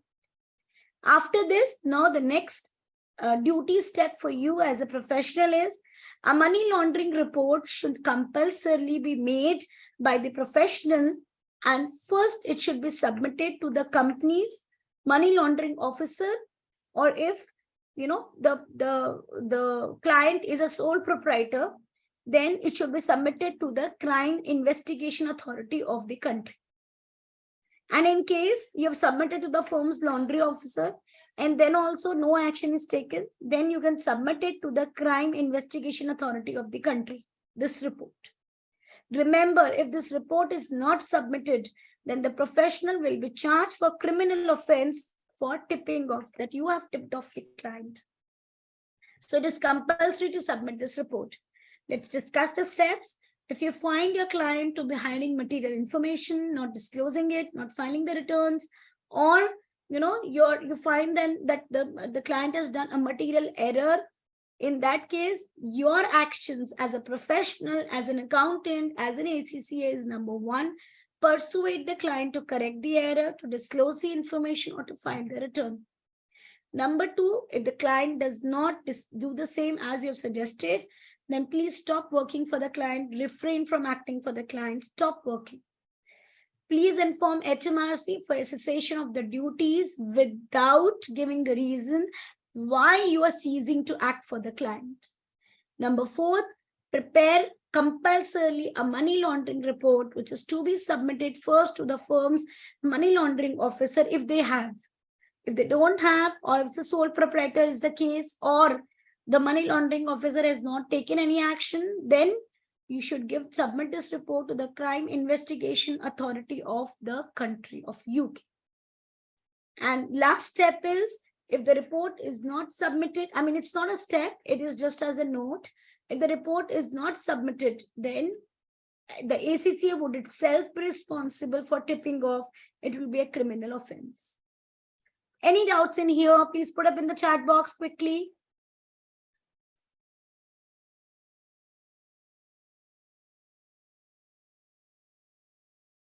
Any doubts? Because now I'm going to take a few questions from this. Clear? Let's go through it and do questions. Okay, so if a client makes material error, yeah, I'll discuss the last point. You know what is the last point, Puran? Last point is money laundering, but only I'm making you understand that, explaining the same. So the money laundering report is a report wherein we give the details of that, you know, we give the actual facts and actual details. Actual facts and actual details, okay, that what all events have taken place, wherein you think that, you know, the taxes have been evaded, the information has been hidden, what is the impact of the same. So you give full detailed report. It's like a fraud report that you're preparing, and that report now you're preparing and submitting to the firm's money laundering officer, or you can submit it to the National Crime Agency if the accountant is a sole proprietor. Also, if the firm's money laundering officer is not acted, then you will submit this report. So this report is giving all details of what went wrong. Okay, what all is the impact of this. If you remember, in our country, there was a company called Satyam, wherein the Ramaringa Raju was the chairman of that company. He had done frauds, errors, and then he submitted this report to the employees and to the Crime Authority of India. On his own, on his suo motu, he did that. So as a professional, it's your duty to do the same. Because, Mohit, it is not allowed to HMRC and allowed to the Crime Investigation Authority, because HMRC is not the right authority for the same. HMRC is only responsible for collecting the taxes and depositing the taxes. Looking into the taxation rules. If any money has been laundered or not, we have a separate department for the same, like we have a crime department. Okay, so the crime departments are look into these frauds. Like in every company also, we have these forensic departments, the fraud departments. What is their role is to look into these frauds. So when we have a dedicated department, we should not mix the two things, because HMRC is on one way collecting the taxes, and on the other hand, if they know about the frauds and the errors, so they may just, we may have a conflict of interest coming up. That is why we have two separate authorities for the same. Okay. Okay, it's the client who's, I'll explain your point, Lakshya. Now, please keep listening. An accountant who suspects or is aware of the tax evasion, a client may be committing an offense if they do not report suspicions. So this is tipping off. Tipping off means that with your advice, the client has done the same, because you were aware of all those things. If you say that you are not aware, then you are wrong. If you remember the Satyam case, the partners who were a part of PwC, who were auditing and who had signed the reports of Satyam, they were charged with criminal offense, and they were, sent to jail. Their memberships were all snatched, because it cannot happen that your client has done the error and you, being a professional, not aware of it. So you please take your safe end and you report this money laundering thing. That is to save yourself from the tipping off. Am I clear, Lakshya?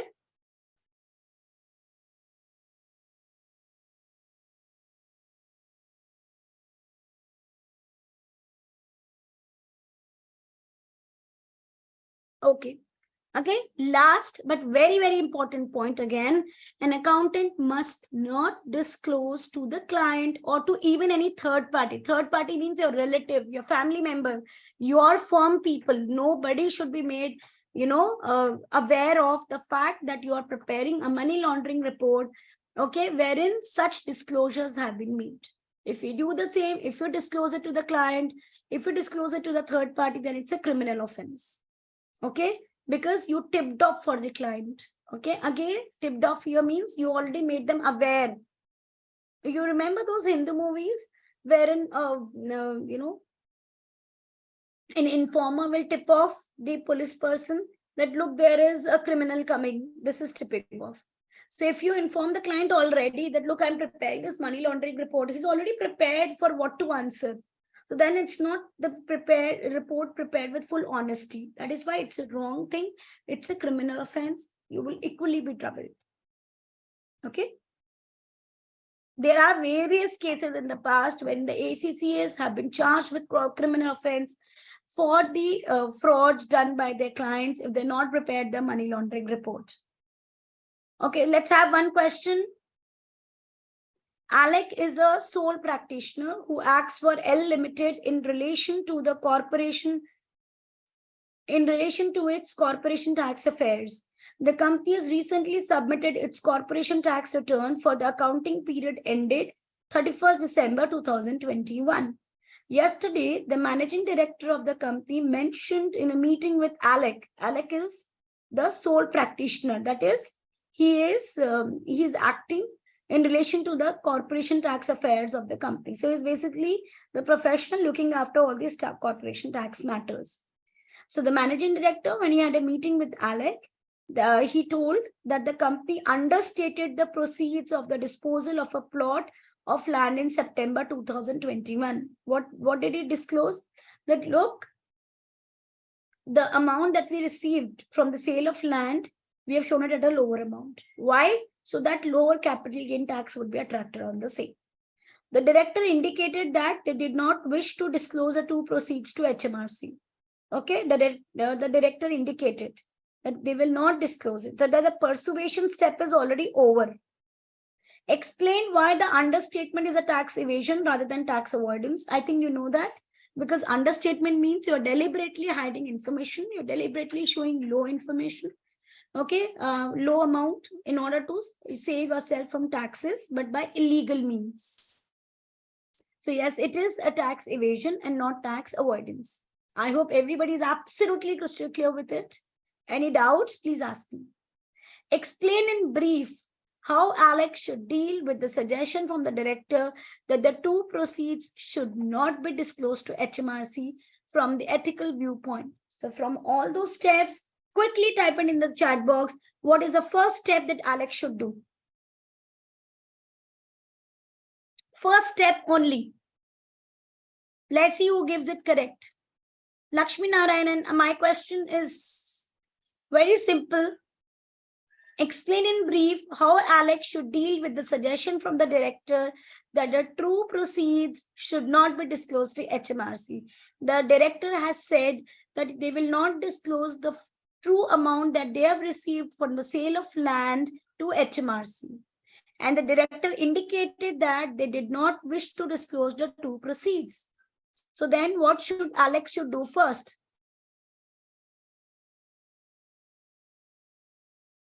Sorry. Oh, very good. First, yes. First, right point when we write, absolutely correct. He should persuade. We should not amend the return to disclose actual proceeds. Can you do, Ravindran, amendment on your own if your client doesn't allow you? You're not doing amending. You're not amending return on your own, dear. As a professional, we will only amend the return when the client allows me to do the same. Are you clear?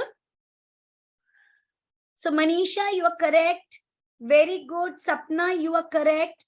Vijanti, we will never report directly to crime agency. Puran, you are correct. So Rahul, you are correct. Very good. First step that we are going to do is we are going to persuade the client to please show the amount correctly. I was just asking for the first step. First step, absolutely correct. Please persuade the client to show the amount correctly. Very good. Very good. Okay, we should advise them first. Very good, Mohit. Very good, Dakshesh. All of you. So first step is over, that we should persuade the client. Okay, that is persuade the director, advise the director to please show the information correctly. Tell me the second step now, quickly. What is the second step? If the client is not persuaded, he will not show the true amounts. Now, what should we do as a professional? Second step. No, Suresh, wrong. Absolutely correct, Manisha. Absolutely correct, Mohit. Very good. All of you, type in quickly. I give you 30 seconds. Increase your speed.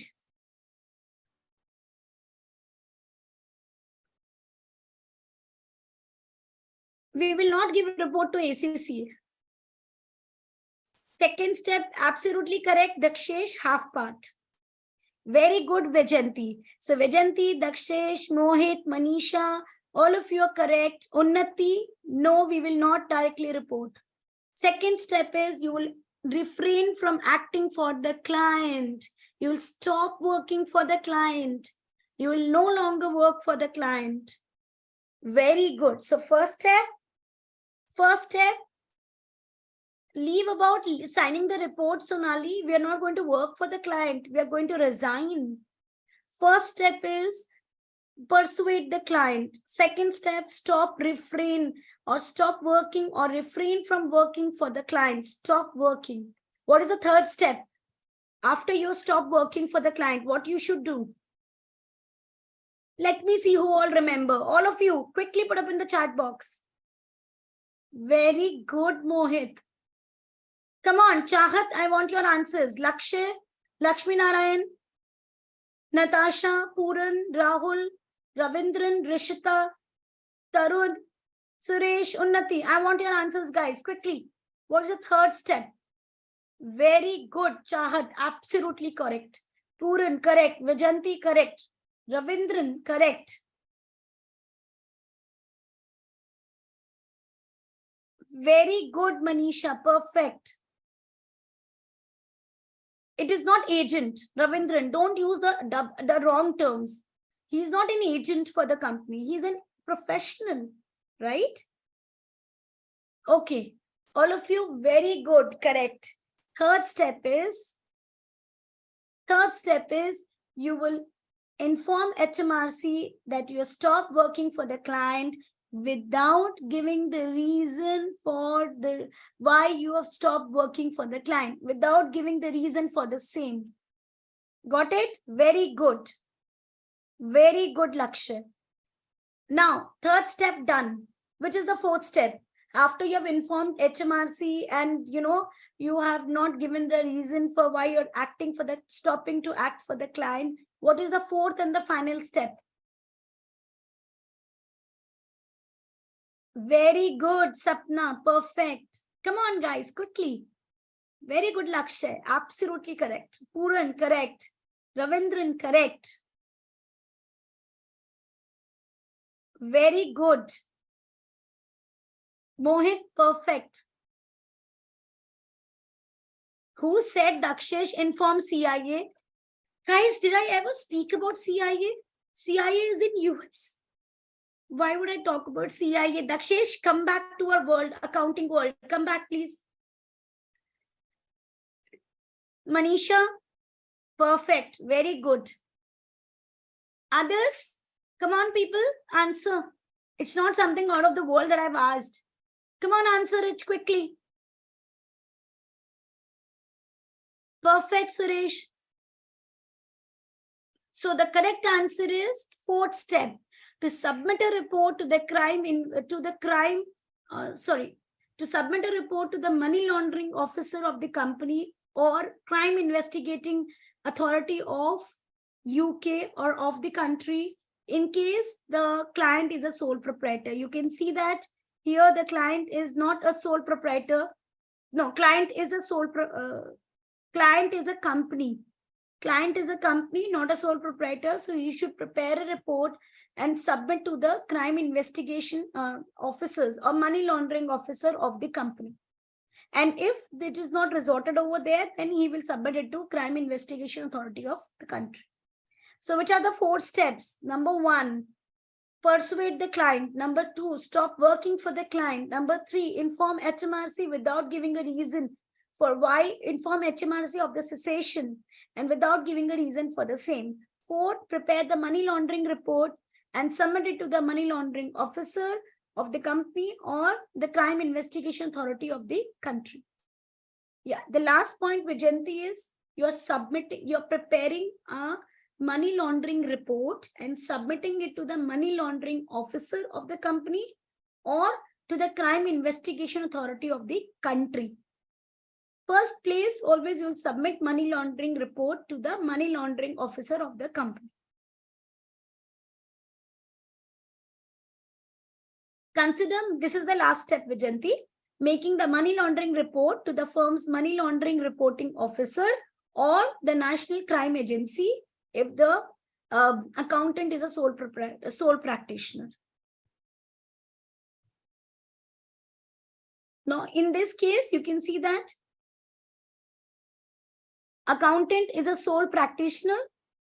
Accountant is a sole practitioner. So he should submit the report to crime investigation authority of the country. Am I clear absolutely now, Vijayanti? Okay. Yeah, Dakshesh, you said the same thing. No, you said that please inform CIA. Directly inform CIA. You should have written both the points.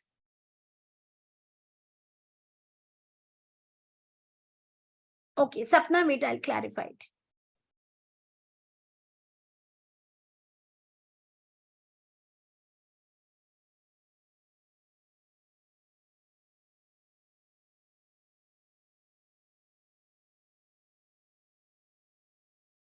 If the ACCA or the professional is a sole practitioner, that is a sole proprietor, then he would submit the report to the crime investigation authority of the country, that is the CIA, like Dakshesh said. Okay, and if the accountant or the professional is not a sole practitioner, then he should submit it to the crime, to the money laundering officer of their firm. Because suppose it's EY, suppose it's PwC, they all have a money laundering officer in their firm. So they will first submit their report to the money laundering officer. Let them take the actions. I hope it's clear, Mohit. I've just taken that example. Okay. So everybody know you're crystal clear with this? So let's have some quick questions quickly for another 5 minutes. Then we will wind up for today. Read the question and tell me option number 1 or option number 2, which is tax evasion.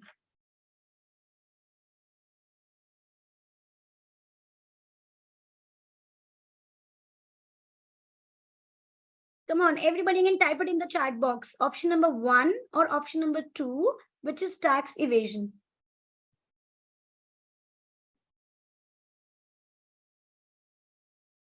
All of you type it.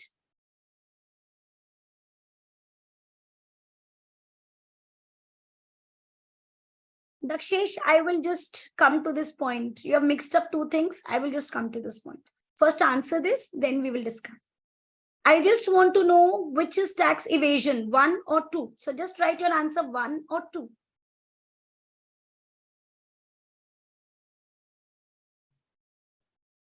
Tax evasion, Unnati. Lakshmi, tax evasion. Tax evasion is where he is deliberately removing information.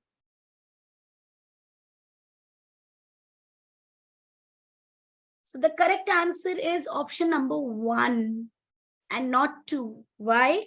A customer invoice was omitted. Omitted means we deliberately removed that invoice from the accounting records so that the taxable profits will be less for the current year and will be more for the next year. We are deliberately removing that invoice. So Sapna, Lakshmi, Unnati, don't you think it is tax evasion? It is illegal, right? Law doesn't allow us to remove the invoices to move to the next year if you don't want it. Law says if your invoice sale is in the current period, you have to take that invoice in the current period only. We are removing it because we don't want to show our higher taxes in the current year. We don't want higher profits in the current year. Am I clear? Next, the client decides to give an asset to the spouse in order to reduce a capital gain tax liability. Allowed. Because when you transfer assets between the spouses, it is exempt, no taxability on the same. Are you clear now? Unnati, Sapna, and Lakshmi, and others who are not clear with this question? Quickly, yes or no? Lakshmi, are you clear? Yes or no?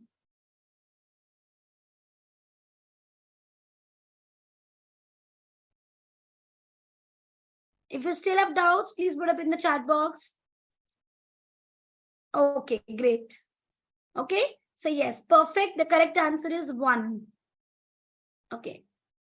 So quickly, one more question. Please read this question carefully. I'm reading it. Be attentively listening here. You are, okay. Just before this question, I remember I have a point to discuss. Dakshesh, let me just clarify this point. When we're talking about being a sole proprietor, it's not the client that who is the sole proprietor. It's the professional, the accountant is a sole proprietor. Okay. So if the accountant is a sole proprietor, then of course he doesn't have any money laundering officer in his firm because he's at very low level he's operating. So then he would report to the crime investigation authority of that country. If the client, the practitioner, that is the ACCA professional, if he is having a firm like is having a firm like EY, it's like PwC, Deloitte, I'm just talking about the examples. Okay, he may be having a firm of a lot of people. So then they generally have a money laundering officer. So in case if they have, then first report it to the money laundering officer, then they take the actions afterward. Okay. In case if there is no money laundering officer, then they will report it to CIA only. Am I clear now, Dakshesh? Yes, money laundering officer of the accounting firm. So if you want, I will just write it here also. I will write you of the accounting firm.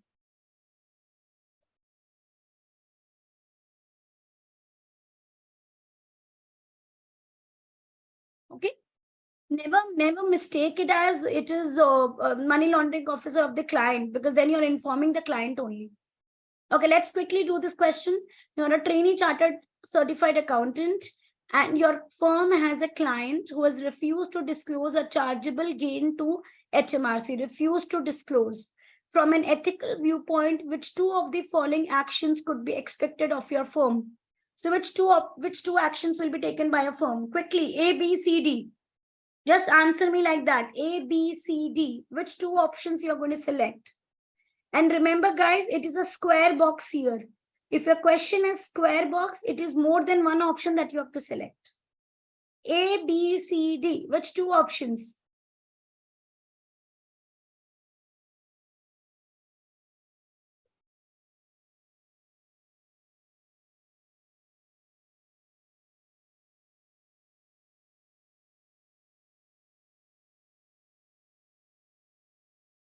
Quickly, everybody type it.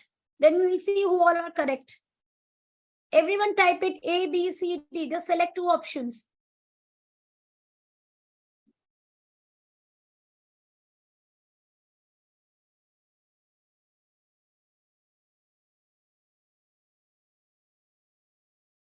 Unnati, you can never warn the client. You don't have a right to warning. We never use the term in our steps. So never warn the client. Okay, so the correct answer is A and B. A and B. And guys who all have given C as the correct answer,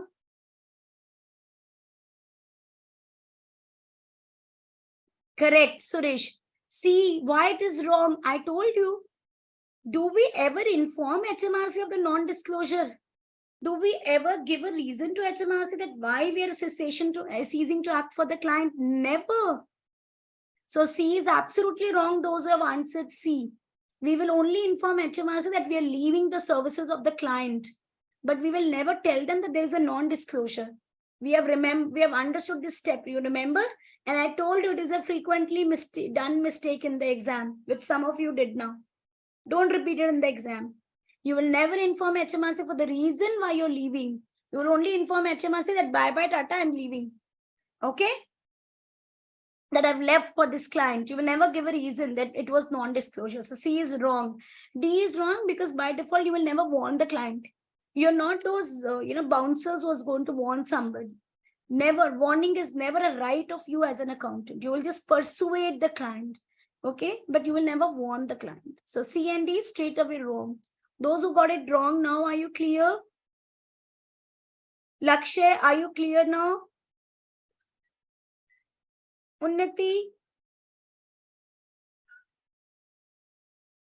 Vijanti, Rahul, are you guys clear now? Great. Okay. So that's all. I just stop. I mean, don't leave. Just one moment. I'm giving you some homework to do. I want you to click pictures if you don't have it. The book.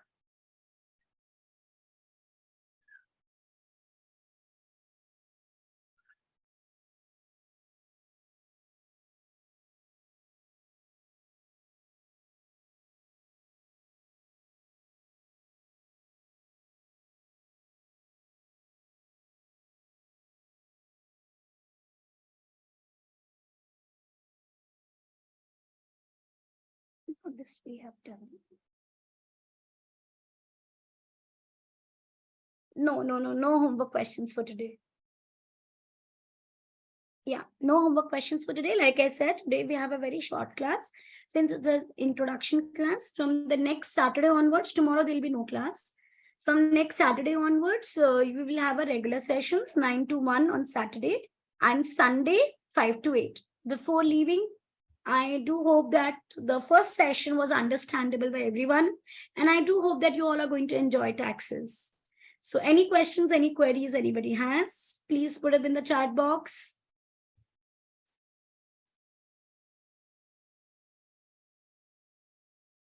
I would be sending you the class notes by today.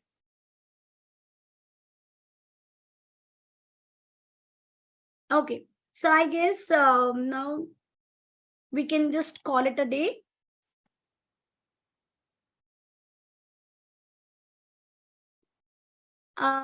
Okay, Mohit has asked me that, ma'am, are the class notes sufficient? See, these class notes, I'm preparing it for your understandings. Of course, theory-wise, Mohit, you're not expected to write very big theory answers in your taxes.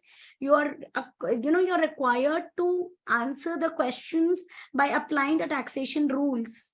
So here you don't have to write, definitions and all, nothing like that. You just have to, you have more questions on tax planning and advising, based on the calculations that you are doing. So as such, a typical theory question is not there in taxes. They all are a part of your MCQs. I hope I'm clear. And as you read the syllabus, you would know it more better. For you all, today's homework would be go through the first chapter. Okay. Please read it thoroughly and, start doing your PNR kit questions, because next class onwards, I will be giving you homework. Okay. If you don't have books, please get the same from VGLD, your books, ebooks. So please get the same. And we are on WhatsApp groups. So I would be sharing the notes on the WhatsApp group only. Okay. Thank you. Bye-bye. Take care, guys. And see you on Saturday. Next Saturday will be next Thursday, coming Saturday. My bad. Next class would be coming Saturday. Okay. That is on 17th March and then 18th. I think it's 18th March. Yeah. So yeah. So next class is on 18th March, 9 a.m. sharp. Don't be late. Please join on time. Okay. Thank you, guys. Thank you so much. Bye-bye. Take care. And See you all again on Saturday. Till then, don't have any backlogs. Please complete your class 1 topics. Bye-bye.